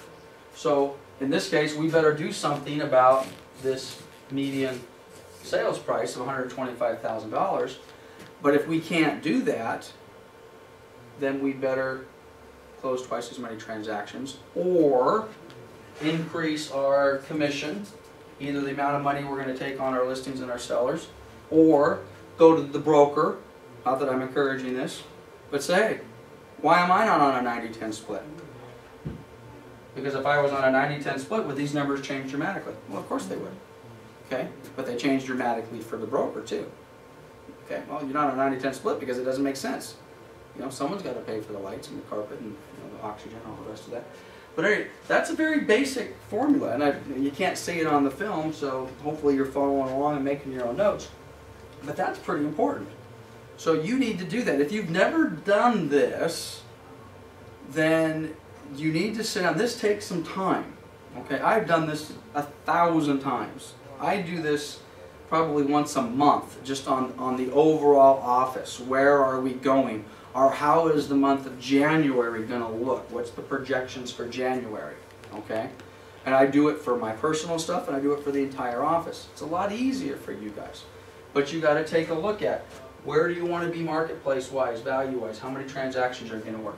So assuming we don't adjust anything with the numbers, and let's just assume for a moment we realize that we have a goal problem, and given these numbers, we're basically going to make the same amount of money as we made last year. Now, having said that, if you already did this, you already know. Because when you ran last year's, and by the way, we knew, I knew pretty quick when I put $100,000 and I put these numbers on the board, there's no way I'm going to make $100,000 doing this, okay? So you would know that. So now you've got a pretty good idea of where your income is going to go from next year. So if you've already got a benchmark, it really makes the process a heck of a lot easier. Okay, now, this is, to me, this is the key to this whole thing, okay? Let's just assume, although we're not happy with our numbers, this is the best we can commit to, and we've taken our income goal down from 100,000, and based on this, we say our income is going to be $47,000 for 2012, and we're going to close which, by the way, if you close 17 transactions and you only made $47,000, you're probably doing something wrong, okay?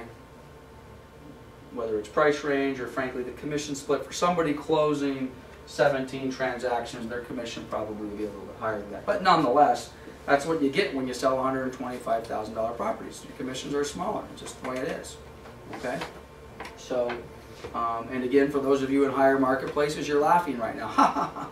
Look at that. My average sales price is 3 times as much, and you know I don't have to work as hard. Well, okay. Well, hopefully you can sell 17 transactions. We'll see. So at any rate, now this is the $64,000 question. Where are we going to get this business? Okay. Sphere of influence, past clients, FSBOs, maybe expireds, phone prospecting, open houses, referral, other. It may be none of these. Okay? So this is what you've got to decide.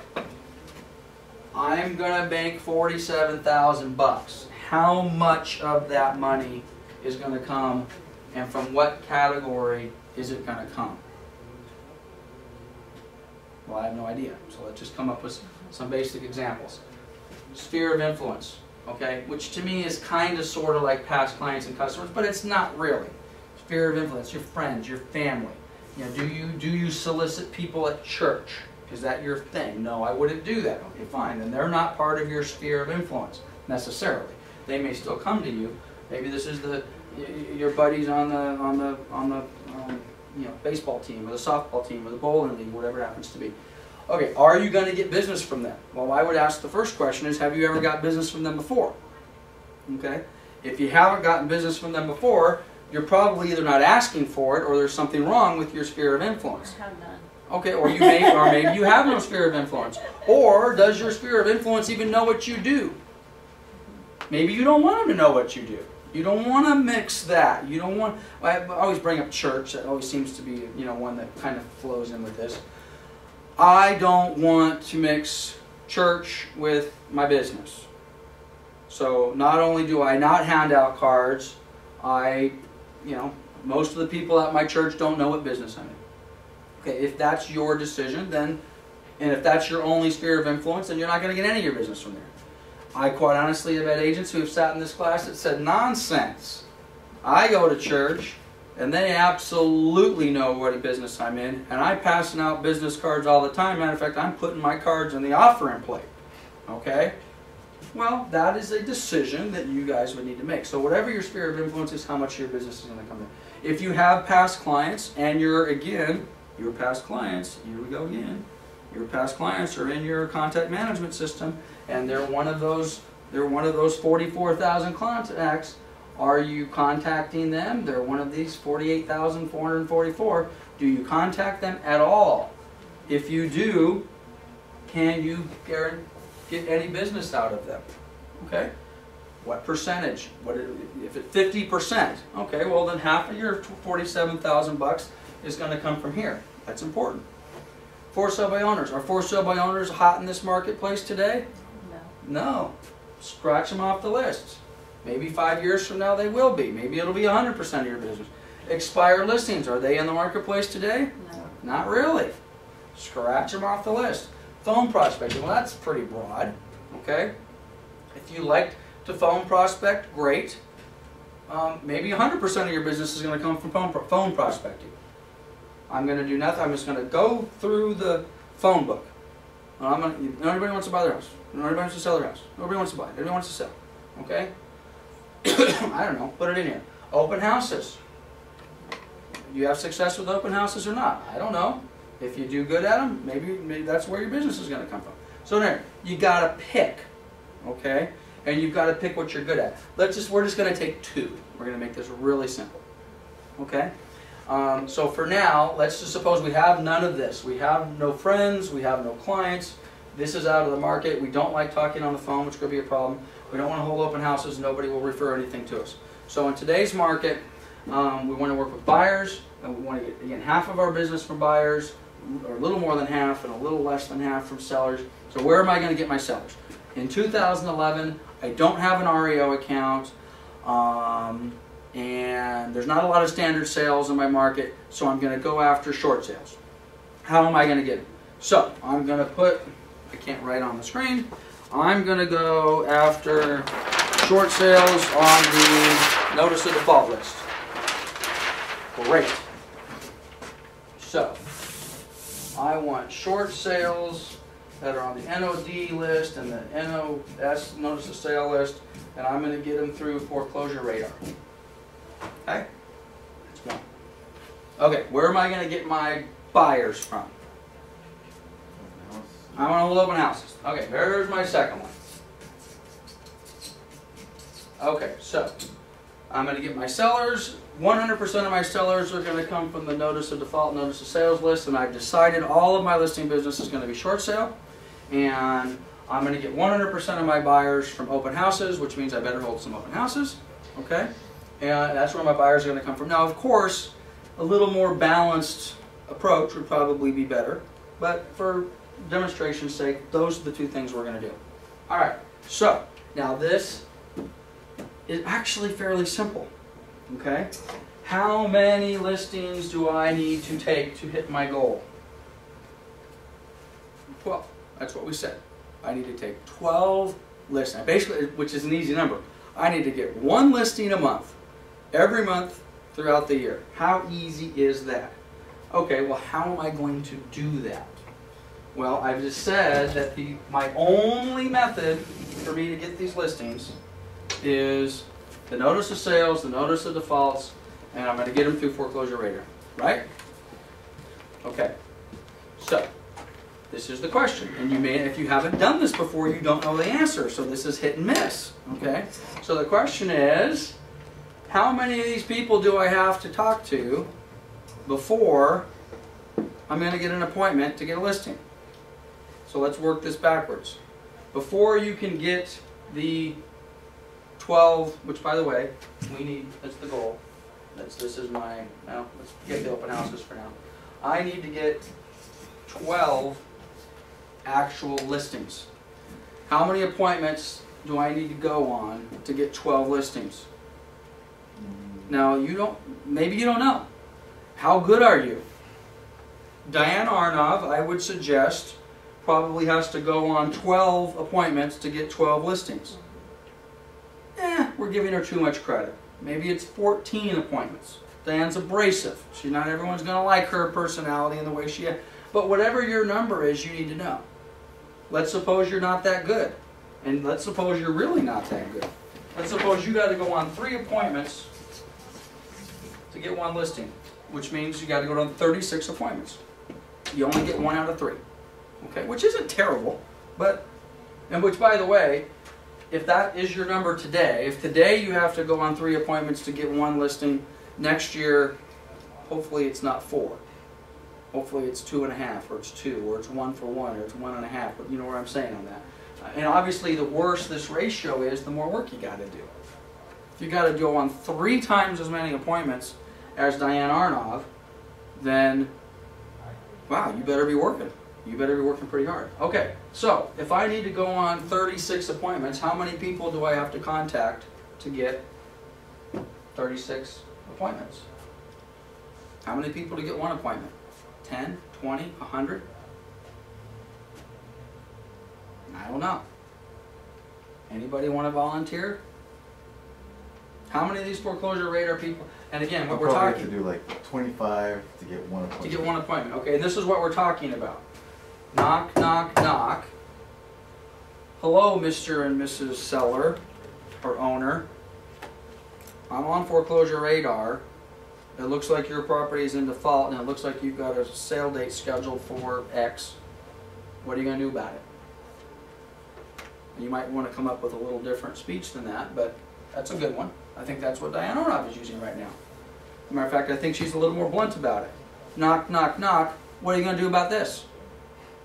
I think that's what she's telling me she's saying. Now that's probably a little bit over, but what are you going to do about it? Come up with a better script. But let's suppose it's 20. Let's suppose it's 100. Okay, I got to do 100 of these knock, knock, knocks to get one appointment. Okay, well that's pretty simple. So I've got to contact 3,600 people to get 36 appointments to get 12 short sale listings. Who's got a calculator? Where's my phone? I got it. How many days are you going to work this? According to this, we said we were going to work 5 days a week, something like that, right? Oh, which by the way, prospecting hours, we said we were going to prospect for 20 hours a week. So let's see how this works on our program here.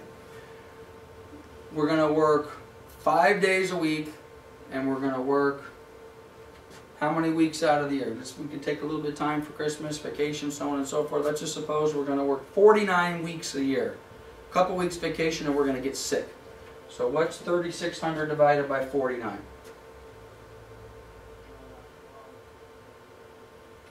Uh, 73. 73 per week. That's per week. 73 per week divided by 5 is what? 12, 13, 14. 14.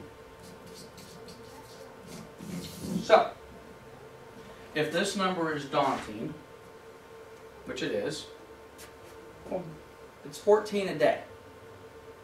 So you go to foreclosure written, it's 14 a day, 5 days a week, 49 weeks a year. Gets you 3,600. What are you going to do about this? Now, assuming your presentation is good, hopefully that'll get you to 36 appointments, and assuming that presentation is adequate, that'll get you to 12 listing sites. And assuming your numbers are right, that'll get you to 10 closed escrows. So, now, can you do that? Can you do 10 or 14 of these contacts a day?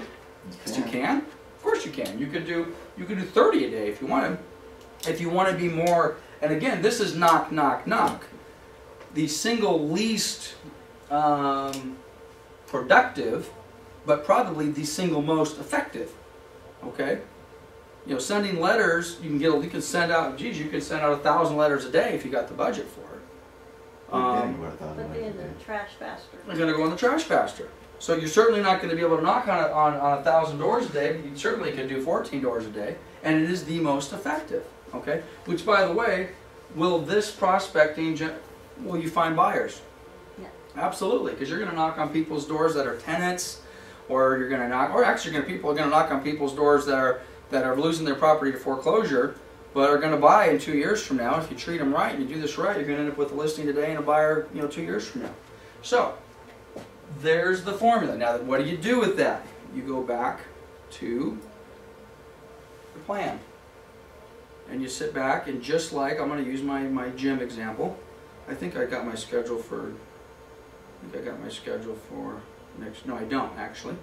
Well, it's just, it's near the end of the year. But what I would want to do, well, I'll do it. My name is Lance, and I'm going to make an appointment, and I'm going to do, what am I going to do? I'm going to do short sale prospecting for notice of defaults, and I'm going to do 14 per day. Okay? And you go into your contact management system and you say, well, when am I going to do this? Well, just like any good diet, you're not going to start today, right? Okay? And frankly, why would you start the week before Christmas? So we can't do it this week. And we certainly don't want to start the week after Christmas, because that wouldn't be right. Okay, you need to start today, okay? But let's just, for demonstration's sake, say, well, we're doing our budget for 20, or are doing our thing for next year. So On January 2nd, oh, we can't start January 2nd because that's actually the official holiday. We wouldn't want to work then because January 1st falls on a Sunday, so we don't want to do that. So we'll start. Yeah, but they're all drunk. He'll something in. Oh no, we don't want to do that. No. As a matter of fact, January 3rd is no good either because that's the first day back. Okay, you know where I'm going with this. Procrastination. Nonsense. When are we going to start this? We're actually going to start. We're going to start. What's today? Today's the 21st. Today's the 20th. We're starting tomorrow. Well, come on, Lance. It's 3 days before Christmas, for God's sakes. I don't care. We're starting tomorrow. Okay, when are we going to do this? I don't know. What do you say we try from 12 o'clock? How long is it going to take to knock on 14 doors done smart? Notice a sale with foreclosure radar in your car, on your tablet. For an hour and a half, maybe? Hour, let's just say 2 hours. So we're going to start at 12 o'clock. We're going to put the time in here a minute. Ignore that. And it's going to take 2 hours to do this, which of course means we're going to start, and we're going to finish at 2, which means, oh wait a minute, that's not a good time. Can't do it at 2, that's lunch hour. Okay, well let's do it, well we can't do it in the morning, well, that's no good. Okay, well let's try from 4 to 6, oh that's no good because it's dark out this time. Pick a time, alright? So we're going to try from 12 to 2, and we're going to do this when, what's our plan? Every day. Well, Monday through not Friday. necessarily. But for now, we're going to do it for the year. So we're going to do this till the 28th of December of 2012. And we said that we were going to do this daily, right? And we're going to skip weekends. I think I got this right. So starting tomorrow from 12 to 2 o'clock and ending on December 28th of 2012, every day from 12 to 2, skipping weekends. I think we did this right. We're going to schedule this. And now, it took about 3 minutes to do this. My computer is thinking. Oops, Lance, you have a whole bunch of conflicts. Well, I already have some appointments scheduled for these. Well, I'm going to ignore those because those are not as important as what I just committed to. And now, starting tomorrow, and I have a conflict tomorrow, so let's go where the calendar's a little cleaner. Let's go to January 2nd. There it is. This is why you have to have a contact management system or you will never do this. You will not hold, you do not have the discipline it takes to do this by writing this on a piece of paper, throwing it in a drawer. You can tell your sales manager, yes, I have a business plan, it's in my drawer. You don't have the discipline. I don't have the discipline. It has to go on your calendar. Monday, where am I? Tuesday, January 25th, February 10th, February 21st. It's there every day. And this is where you need a coach. Stephen and I started talking about this and we kind of got off path. This is where you need a coach. Well, now whether it's yourself or your spouse or your sales manager, or maybe you share your business plan with another agent and you kind of coach, and then you sit back and say, hey, how'd it go yesterday? I didn't see you after. Oh, it went great. Did you get your 14? No, actually I did 16. And I got 2 appointments. Wow, I'm way ahead of the game. You know, look at that. Okay? Or no, I didn't go. Why not? It was cold. It was drizzling. It was raining. So what? You can't walk from your car to the front door in the rain? You know, what if we lived in Minnesota and it was snowing? We're not going to do it, you know? So we have a million excuses as to why we don't do it. You put it on your calendar, and then in this particular case, unlike me with the dog thing, you could do it either way, but this is what you would do. Let's just, I don't know what day I'm on, but you go back and now you complete this action, and you sit back and say, today I knocked on 15 doors. Got 2 appointments. And of course all these people go into Goldman, or go into your contact management system.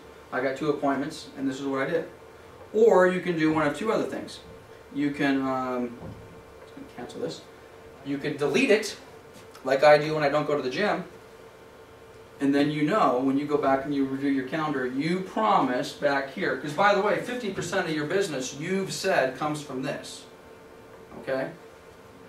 So if that's what your plan says, and if 50% of your business comes from this and you don't do it, well, you already know you're going to make half of what you said you were going to make because you're not doing it.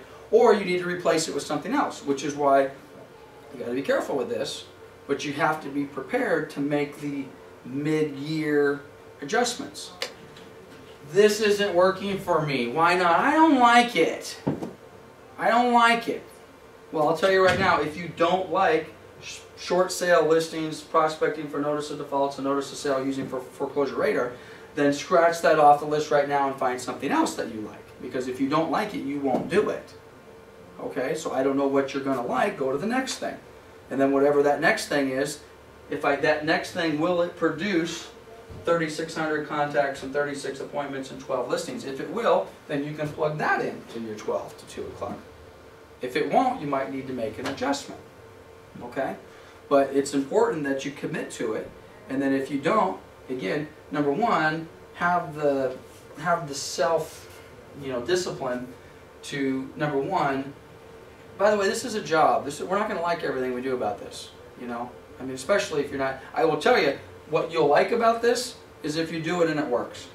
If you do it consistently and you're getting appointments and all of a sudden you're like, wow, I thought I was going to have to contact 100 people to get one appointment. And guess what? I only got to contact about 30 to get one appointment. And you know what? I'm getting pretty darn good at this. Instead of getting 1 out of every 3, I'm getting 1 out of every 2. So then you got to make a decision.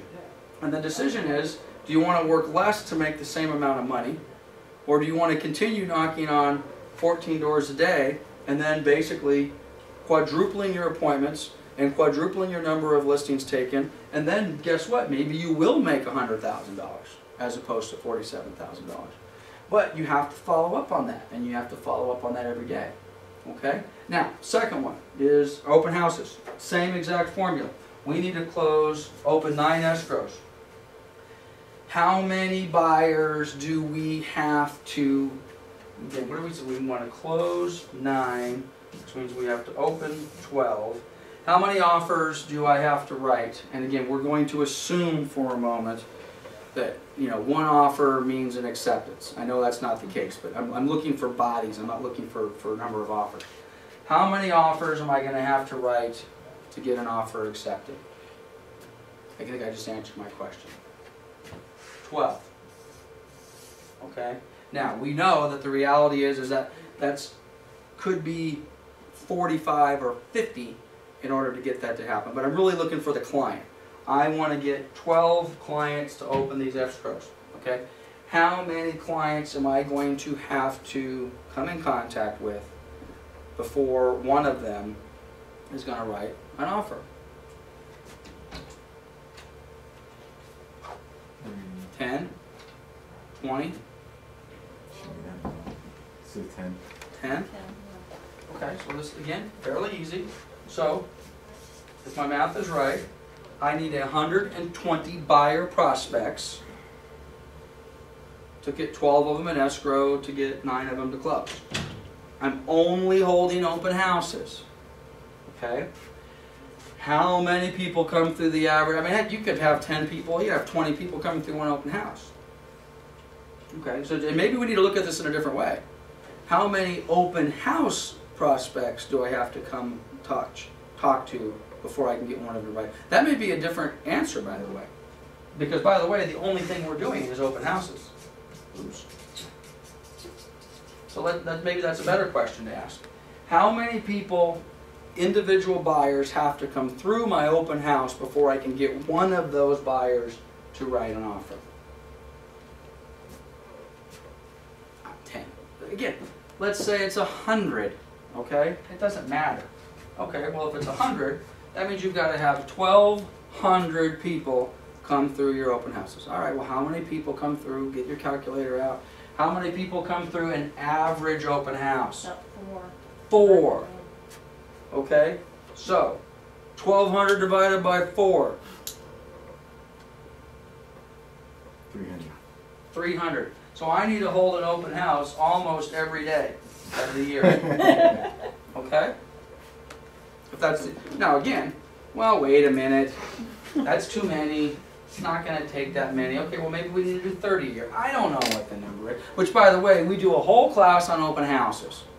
If your idea of an open house is showing up at 11 o'clock, popping a sign in the yard, watching football, and leaving at 3, you'll be lucky if the 4 people even talk to you. That's not how we're going to do open houses. You're going to do an open house and you're going to prepare for it, and you might have 25 people come to that open house if you do it right.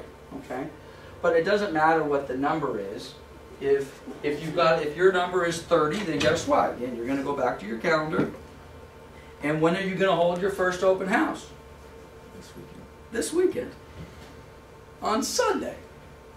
What better day to hold an open house? Good day. Christmas Day. Actually, when you think about it, it might be a pretty good day. I don't know.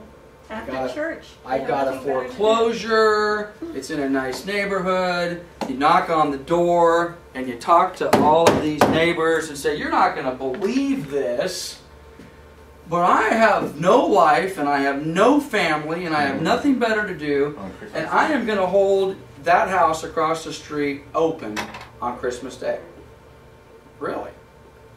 By the way, are you having any family over this Christmas Day? Well, as a matter of fact, we are. Well, I tell you what, I'm going to hold it open from 11 to 3:30, and I'm going to make a turkey, and I'm going to have a pumpkin pie. So if you guys would like to come over and just take 3 minutes and walk through my open house. Now, again, as silly as it sounds, there's a good possibility that the people in that neighborhood are going to have a lot of friends and family over. Do you think it's possible that some of those people might say, let me get out of here for a little bit. Let me walk across the street. I'm going to walk through this house, and you know, as the guy out says he's going to have some turkey and some pumpkin pie, and the house I'm at doesn't. You can have an open house in the Jewish area. Well, that's okay. They still buy houses. Well, no, you can. They're not doing it They're not on going to be Christmas. doing their Christmas thing. Okay, well, but whatever. Now again, I know it's extreme, but you prepare. You hold the open house. You have family members in the neighborhood. Family members are going to come in and say, "Hey, wow, you know what? We're going to get closer to Grandma. This would be perfect. She lives across the street. We need to get here. She's getting a little up in years. This house is perfect." You know where I'm going with this, okay? Prepare for the open houses. Hold the open, and again, get them on your schedule. Now, I'll leave the names out of it to protect the innocent, but I cannot tell you how many times I have had agents in this office, which you know, and you're probably watching the video, where they have told me on Friday, "Hey, what do you got planned for this weekend, Stephen?" "Lance, I'm going to hold an open house. 123 Main Street." Great. Monday morning rolls around. "Hey, Steve, how'd the open house go on 123 Main Street?" "Oh, well, man, did you see that Raiders game? I forgot that the Raiders were on. I thought they were playing on the Sunday night game, but no, they were playing in the day game, and they're my favorite team, and I just didn't." Okay, you've got to get it in your calendar. You've got to be disciplined about it. I mean, it's just, that's all there is to it. Okay, now, you need to use that specific formula with every... Now, this is not new. There's all sorts of sales classes all over the planet that say if you want to sell 100 widgets and make $100,000 this year, this is basic CrossFit. This is the sale. This is the part, quite honestly, that when most people get into this business, they don't understand that this is a sales business, and sales business requires sales calls, and sales calls sometimes can be, you know, work. Okay, this is work, especially if you have no business. Where this business, quite honestly, gets to be a lot more fun and less work is when you get to the year 7 and 8 and 9. Not that you can just eliminate your prospecting completely, but you can then sit back and now you can go back to this and say, what percentage of my business is coming from past clients or my sphere of influence? Because prospecting for past clients can be a heck of a lot. By the way, doing business with people you've already done business with is so much easier than doing business with people that don't know you. Okay?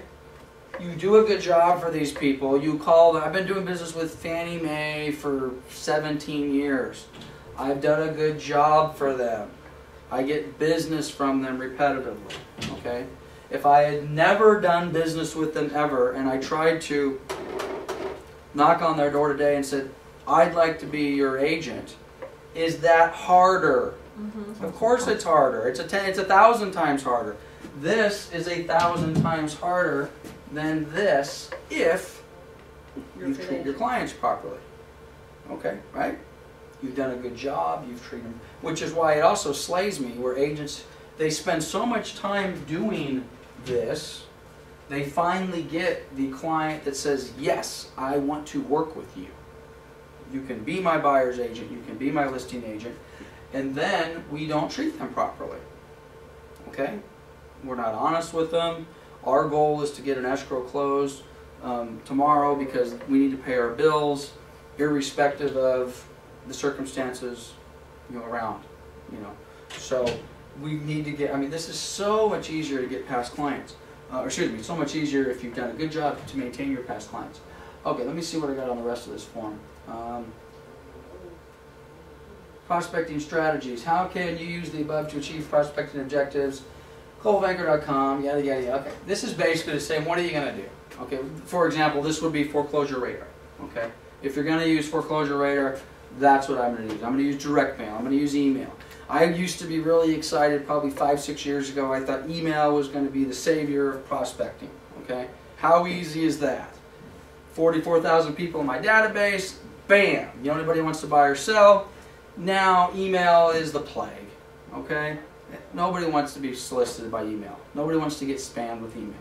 So part of my business plan was, hey, this is going to be cool. I can sit back on the beach, spam everybody, get business, and then I don't have to go through and knock on the door. Well, that didn't work out very well. Okay? So, I don't know. Twitter. I don't know how that's going to work. People tell me that they're making money on Twitter searching certain things. People type in, hey, I'm looking for a house on so on and so forth. I guess you can search that in some form or another. I don't know. Maybe that's going to be the next best thing. Facebook, all the rest of that social media stuff. So you guys figure that out, whatever's going to work best for you. Okay, I don't like this. This is just a basic, simple chart that says, what's my target, what did I do, da da da da. I don't like this. I like this. Okay? Get a contact management system. It doesn't have to be Goldmine. Use Top Producer. Use Act. Use something. Put your goals. Okay? Maybe at the first of every month you have a contact, January 1, and you do something like this. You make yourself an appointment, and it's going to be my goals. Escape. Oops. Well, I just made myself an appointment.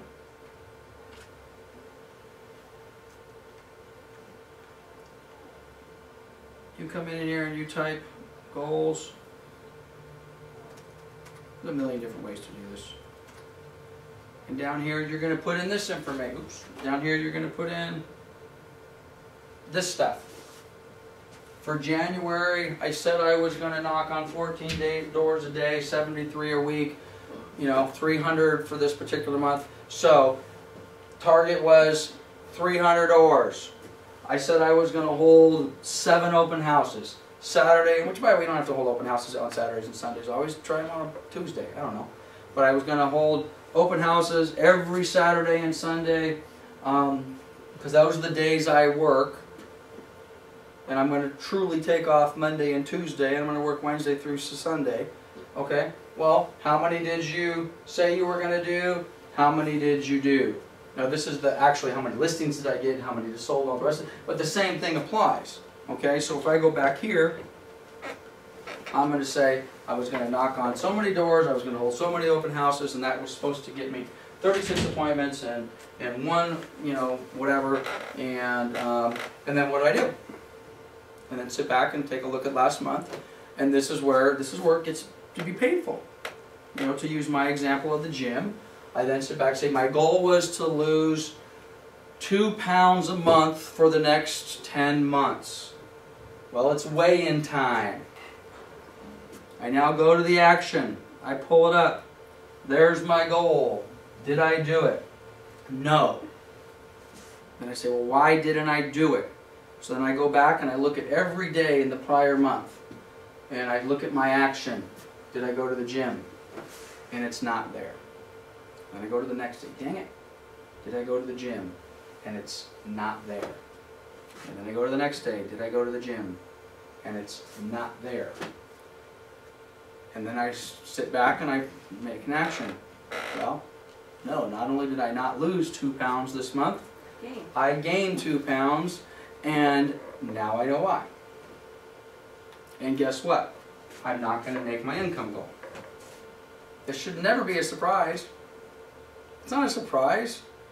It's not a surprise that all of the agents that could, and I'm not talking about the REO agents and all the rest of that. I'll use Diane Arnov as an example. Diane Arnov has been a top agent year after year, some years better than others, but bottom line, a top agent for 20 years. REO market, non-REO market, short sale market, non-short sale market. Because in somewhere, and she may not even have it in the contact management system, because I know she's tried to use Goldmine and has failed on it, but somewhere she has a system, maybe it's something like this, that says, am I going to do it or not? Okay? And then she'll come to me every so often and say, man, first quarter shot. I'm going to retool. I've got a new system. I'm going to go short sale prospecting, and I'm going to knock on people's door, and I'm going to say, what are you going to do about this? Okay?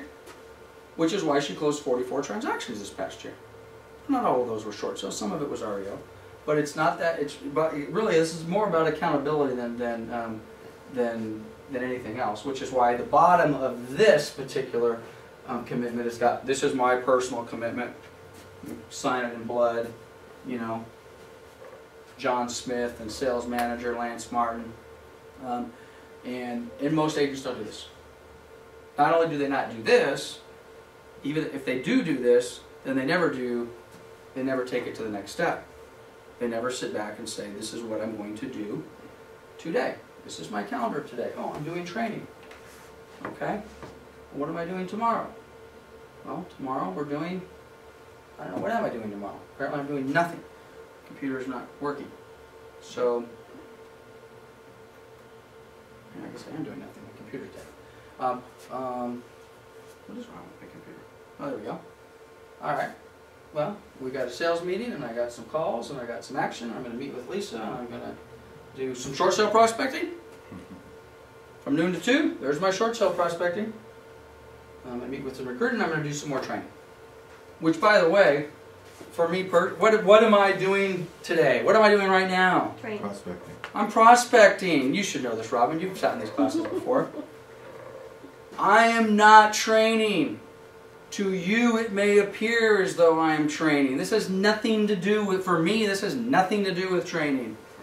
My business plan says I need to recruit and I need to retain you. Part of my business plan says in order for me to recruit agents, I need to pretend that I am training them, which hopefully you're going to get some training out of this. But this, I'm not training. I'm making a video, and the reason I'm making a video is because an agent that comes to me that already works here that needs some help with goal setting and prospecting, I want to sit back and say, go to our website, check out this video, hopefully you're going to see some value, take a few hours, create a plan, come back and see me, and hopefully that's going to create value which will make you want to stay here, and you'll see value of working at Coldwell Banker Pioneer Real Estate / Town and Country / Realty Center. Or I'm hopeful that an agent working at ABC Realty down the street is going to run across a YouTube video of us on our Coldwell Banker channel and say, wow, who's this Lance guy and what's this thing about goal setting and what are we doing? Goal setting and business planning. And he's going to watch this video and say, this is a pretty cool office. Maybe this guy knows what he's talking about. Maybe this would be a good place for me to work. I'm prospecting. I have to hire so many agents a year, which means I have to contact so many agents, make so many appointments per year, which means I have to make so many impressions, and part of my impressions are the 3 people sitting in this room, and hopefully the hundreds of people that are going to watch this video over the next so many years. Which is why tomorrow I'm going to do it again. Except tomorrow we're going to do it on Instead of me going out and knocking on doors, knock, knock, knock, what are you going to do about this? I'm going to do another video on something else. And then the next day, I'm going to do another video on farming. And hopefully someone's going to see some value on that. And then the next day, we're going to do whatever we're doing. I guess I'm going to goof off on Christmas Eve. Okay? But this is all about prospecting. It's 100% about prospecting. I attended a sales meeting yesterday. Where is it? Sales meeting in Redlands. Is that a sales meeting for me? That is not a sales meeting for me. That is a retention meeting for me. Part of my business plan says I need to recruit you and I need to keep you. Part of me keeping you is saying, here I am, I care, I'm going to train you, and I'm here. This is retention for me. I'm showing up, I'm your broker, I'm the owner of the company, I care, which I do. I don't want to make it sound like I don't, but this is why I'm there. If I never showed up, there'd be no connection with my client. It'd be the equivalent of taking the listing and then never calling my client back up. Agents aren't going to, they may hire, I may be able to hire you, but then if I get the listing, but then you never see me, well, geez, what's the point? There's no value being here. There's no training here. There's no support here. Nobody seems to care. Management sucks. Ownership sucks. This is all prospecting. Okay? And we talk about, and again, it doesn't really work, but over here, we said when we were on page 1, I think. By the way, we're almost done. We'll be out here in about 5-10 minutes. We said how much. Where's my prospecting question? Here we go. Average number of prospecting hours per week. We said we're going to work a 40-hour week, and we said we're going to prospect 50% of our time is going to be prospecting. Okay. I would suggest that 100% of your time is prospecting. 100% of what I do is prospecting. 100%. Now, today you would look at my calendar and say, okay, Lance, I get the training thing. I get that. Okay, I could see how you're prospecting. But wait a minute. You had a meeting today with my sales managers. Okay, I spent an hour and a half with my sales managers. That's not really prospecting. That's with your management team. Prospecting. Prospecting. Now, did we talk about prospecting? No. We talked about how we're going to run the office, what are we going to do next year, we're going to make some changes to Lead Router, what are we going to do? I have the same challenge with my sales managers. I want good sales managers, and I want to keep them. Okay? I'm prospecting with them. I sit down with my property management staff this morning. These are staff. These are hourly employees for the most part. Am I prospecting them? Yes. Okay? Now, am I wearing the hat that says I'm the employer and you're the employee? And are we talking about landlords and tenants and all that sort of stuff? Of course we are. Okay? But at the end of the day, I'm prospecting them. I want them to stay here. I want them to be happy in their jobs. I want them to know what we do. And I want them to think that this is a good place for them to buy, sell, lease, rent, open an escrow, do all the sort of stuff that we do. Okay? It's all prospecting, 100%. And frankly, even after you get the client, it's still all prospecting. Okay? You got a current client. Current clients become past clients. Past clients become, they will, you know, regardless of what a great job you've done, they will forget you like that if you don't continually touch them, prospect them, do the YouTube video. Send them an email, invite them to your website, and Beverly Lott, a fantastic agent, works at Realty Executives over in Riverside. I think she still does this. Every year, matter of fact, she probably just did it, because she always does it during Christmas time. Every year she has a party at her house and she invites all of her past clients, including past agents she's done business with. She's been doing this for 20 years. 20 years ago, she probably had 5 people there. She invites 500 people to this party every year. And guess what? Some of them show up, some of them don't. It doesn't matter. They all get invited. Okay? Prospecting.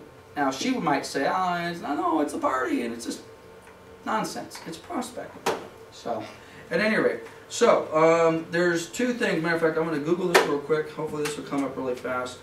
Now, this, if you Google business plans, and I will go ahead and get this on the materials. Oops, I can Google.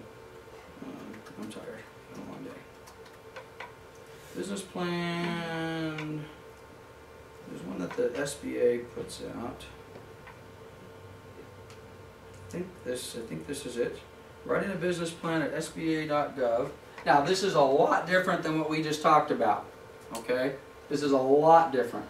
Yep, I think I'm in the right spot. And I think you can download one of these. Templates for writing a business plan. And articles. Okay, well anyway, I don't want to spend a lot of time looking for this. But there's about a 35-page business plan which you can download, and almost none of it talks about what we just did. Okay? It talks about how we started the meeting. How long do you want to do this business? What's your exit strategy to get out of the business? When you're done, are you done? Are you going to turn it over to somebody else or not? Budgeting. Okay? How much money are you going to spend on the business? Get a budget. Get QuickBooks. It's simple. Okay? Get a budget. Get a contact management system. Okay? What are you going to, again, if you're going to do, we have two aspects of our prospecting campaign. Notice of sales and notice of default, looking for short sales and open houses. Well, if that's what you're going to do, you need to have a written plan, not just when you're going to do it. What is my script going to be? Am I going to literally, what are you going to do about this? And if the answer is, oh, well, I think I need to list it, well, then what are you going to say next? Part of your business plan needs to have all that laid out. What materials am I going to provide? What am I going to say? What's my strategy going to be? If I'm going to hold, what's my strategy for open houses? I'm going to hold 30 open houses. My strategy is I show up at 11, I turn on the TV, I leave at 3. If that's your strategy, write it in your business plan. My open house strategy is the following. Okay, if you're going to do something a little more extreme, it says, no, I'm going to canvass the neighborhood in advance, I'm going to send out mailers, I'm going to hire a pony, I'm going to put up jumpers, I'm going to, seriously, I'm going to hire a pony, hire the pony. Well, what's that cost? Well, get a budget. I'm going to get a pony. How am I going to get, whose ponies, do I need to get insurance? All that stuff. And that's basically what this is. This is a serious business plan. Okay? Well, no, I want to do, again, we only did the 2, but I'm going to hold buyers seminars. Okay? Where are you going to do it? Well, they're only going to be small. I'm going to do them here. Well, what if they get big? Well, I'm going to have to go get a room at the hotel. And I'm going to use Wholesale Capital's thing, and I'm going to have a partnership with them, and we're going to split costs. And that's what this is. This is more of a, let's sit down and let's really get serious about this. Okay? Down to everything. How much money am I going to spend on my wardrobe? Do I need a new car? Do I need a bigger office? Do I need to leave offices? Am I at the right office? That needs to be part of your business plan. Okay? I had a candid conversation with one of my agents over the Christmas party. Part of our conversation was, hey, I've been thinking about maybe moving somewhere else, or I thought about moving somewhere else. Okay? Believe me, that doesn't get lost on me. Man, what am I doing at the Christmas party, guys? Prospecting. That entire Christmas party, if you were there, it was fun, and we had a great time, and we gave out awards, and it was ceremonial, and it was a time to get together and celebrate. It's prospecting. Okay? And then I have one of my top agents say, yeah, just so you know, I've been kind of maybe thinking, and I actually cheated on you, and I went to dinner with another broker, and yada, yada, yada, yada. First of all, that's prospecting for me. Aha! Maybe I better treat this. What's part of my job? Recruit and what? Retain. I now have a retention issue maybe with one of my agents that I don't want to have a retention issue with, which means now I got to sit back and I need to do something about that. Now, The Christmas party cost about 15 grand, for those of you that were wondering. It was beautiful. I'm sure you thought it cost 50,000 bucks, okay? But the Christmas party cost 15,000 bucks, a lot of money, 200 people there. I got one piece of information from one agent who I'm trying to retain, and you know what? That one piece of information was worth 15,000 bucks easy. Because if I lose that one agent who I'm trying to retain, how much potentially is that going to mean to my bottom line? Could be 15,000 bucks. So when I sit back and I take a look, now why does that have to do with the business plan? It has everything to do with the business plan. Okay? It's all about the information you're going to put into it and what are you going to basically do. What's your plan? Recruit, retention, listing, selling. How am I going to deal with my my Christmas party? The Christmas party is part of my business plan. It's not a surprise. We're going to do something nice. We're going to spend a lot of money. It's part of the plan. We don't just throw it together haphazard. We plan it. I know I'm going to do it. It's probably already, if it's not in my calendar, it should be. It's not, so I don't want to embarrass myself. But there should be something in my, assuming we're going to do the same thing we did this year. There's Hornblower. Now we may not do the same thing, but you know what? Plan for Xmas party. I know if I'm going to do that, that needs to happen in August. August 1st. Alarm. Done. Now, I haven't gone through my business plan for 2012 in that much detail yet, but if I had not done that, when I sit down between Christmas and New Year's, or when I'm in New York at the Inman Conference, I'm going to look at my plan, and one of the things on my business plan is going to say, we've got a Christmas party coming up, we're going to do the same thing, are we going to do the boat, are we going to do something different? Well, when are you going to do that? Well, I bet if I'm going to do it, I better start in August. And if I'm going to do the boat, I better call Amy, and I better call her on August 1st, otherwise I'm not going to get the boat, it's all part of the plan. So, at any rate, take some time, go through, again, download this from and there's a million of these. You can, you just Google small, there's hundreds and hundreds and hundreds of these things that are pre-packaged on the website. And then again, this is not bad. Again, this is not really a business plan. This is more of a plan of action. Okay? Take some time doing that. And this is what I would suggest. Write your business plans. Give me a copy of it. Okay? And then say, hey, hold me accountable. Let's meet, once a month, 4 times a year, whatever it happens to be. And it's your responsibility. Now again, if you come to me and say, and Stephen did this, said, hey, I want to be coached, and I've dropped the ball on that, I don't even know if I have an action on here that says that, but if there isn't, shame on me. I have an agent comes to me that says, I want to be coached. Help me out. Well, there it is. And for bad on my part, I've said it's not important for me to contact this agent who wants to be coached, and I've said, I'll get back to you January 9th of next year. Well, maybe if I had been talking to him, November 9th of last year, he wouldn't be talking to other brokers and thinking about leaving my office. Right? This is business planning. This is prospecting. It all ties into the same stuff. If this was a seller who said, I'm thinking about selling my house, and then I said, sure, but you'll do it on my calendar, and right now I'm too busy. I'll talk to you January 9th. Would I be surprised if when I called him on January 9th, oh, dude, nice try, but I talked to you 2 months ago. I was ready 2 months ago. You didn't call me back. Okay? It's all part of the same process. Okay, so, I'm done. You guys got any questions? You guys have been so quiet. Can you email it to me? Email what? Just Of for course. The marketing stuff? Yeah. Yeah. Well, and again, not that I'm going to turn this into the contact management class, because we're going to do the contact management class. Stephen, he's our example here, wants me to email him something.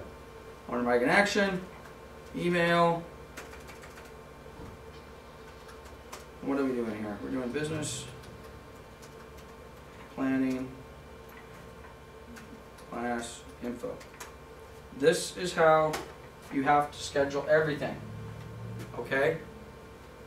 You don't say, sure I will, Stephen. And then class is over. And a week later you realize, oh crud. Stephen asked me to send him this stuff and I didn't do it.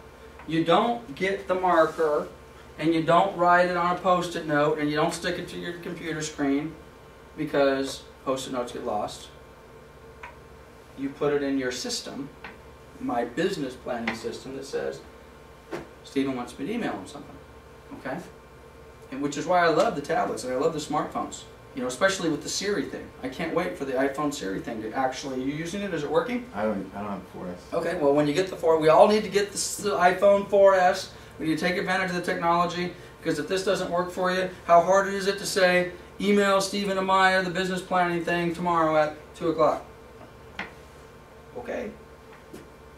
We can all do that. So, anyway, anything else? You want one too, Robin? I can do that. It's I. Why do I always spell your name with the E? It's nice to, what is your proper last name these days? I have you down as 2 different names. Callier. So do I need to get rid of the other one? Yes. See? I did. You did. Well, apparently, yeah, we're schizophrenic when it comes to you. Okay, Robin 112 with an N at the end. Y-E-R-N. Y-E-R-N. Yeah. Y-E-R. I can't see from here, so. Either can I. That's my problem. There you go.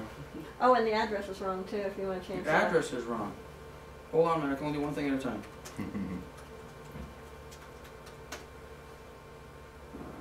Where are you at these days?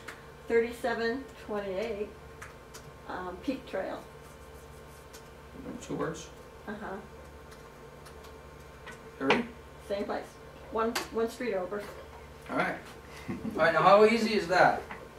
Again, this isn't the contact management class, but it's the same thing. It's important. Which, by the way, I have things going on with Robin in here. Robin doesn't even know it. What do we got going on over here? Someone in my office, actually, I have a bunch of old emails. I tried to send Robin 4 emails, and at least 4 emails didn't make it out to Robin successfully. Now, these are old emails.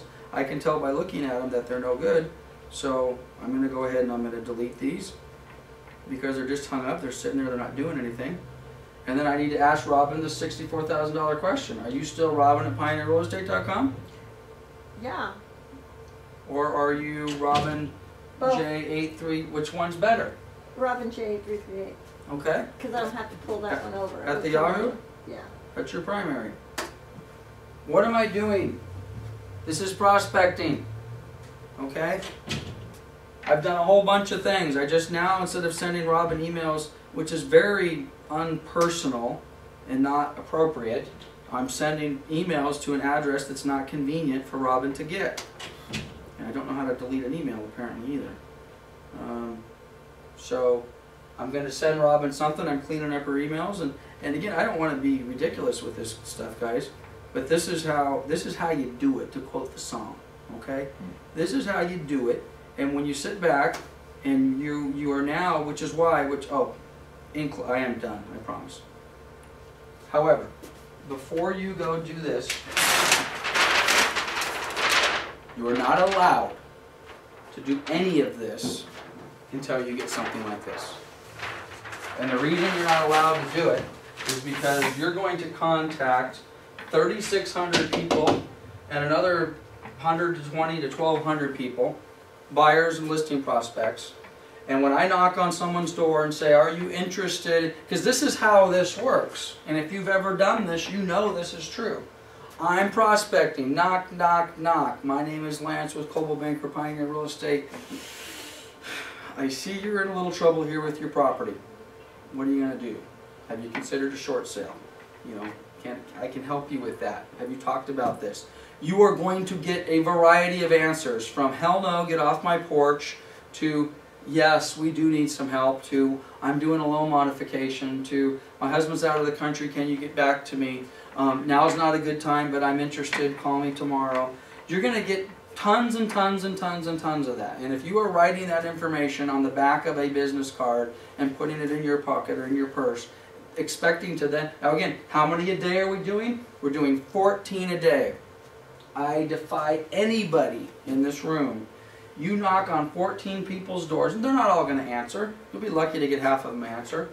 But let's suppose the first 3 people answer their door. And then you get to the 14th person. And now you're back in the office. I defy you to tell me anything about those people, that first person that you knocked on their door. What was the house? Did you talk to the husband? Oh, wait a minute. Was that house, or that was the kid who answered the door? Or were they the ones doing the loan modification? Or were they the ones who the husband was out of state and wanted me to contact him back? You can't do it. I don't care. You cannot do it. So you have your device. You get your information. Sure, you write it on a piece of paper. Thank you very much. Just to be clear, you've asked me to email you, or you've asked me to follow up with you on Sunday when your husband gets back in town, and this is the phone number, and this is your email address, and I got your address, and your name is Sally. Okay, great. You go back into your car, you open up your tablet, and you type in all the information, and you put a note down to everything that's important with that call. They had the cutest little dog. She had a little boy who was screaming, and his name was Johnny. Put it in there, okay? The lady was stressed. The dog's name was Sally. Little Johnny was there. The husband just got back from Iraq. So he wants me. You put all those notes in there so that when you then, Robin's business plan, you now are calling her back on Sunday, and how many people have you talked to since then? You've talked to 75 people since then. They're all kind of they're all the same, in the same box. They're all doing the same thing. You want to, number one, you want to be able to read your note. This was the lady that was stressed. The dog was barking. The little kid was screaming. His name was Johnny. Your husband just coming back from Iraq. Oh, got it. And then, God forbid, when you call her, oh yes, Mrs. Johnson, this is Lance again. We spoke on Tuesday. You asked me to give you a call. Yeah, you had a lot of stuff going on. You know, your son was screaming and the dog was biting at your ankles, and you said you were so excited to call you because your husband just came home from Iraq. Okay? You told me to call you. Are you ready? I'm ready. Can I come over at 2 or 5 o'clock be better? So, it's all got to be in there. Okay, I'm done. So, unless you guys have any more questions, I'm calling it. Drake, hit the timeout on that sucker. So, tomorrow, I don't know what we're doing tomorrow. Oh yeah, and erase the address. Erase what address? On the videotape. You don't want to get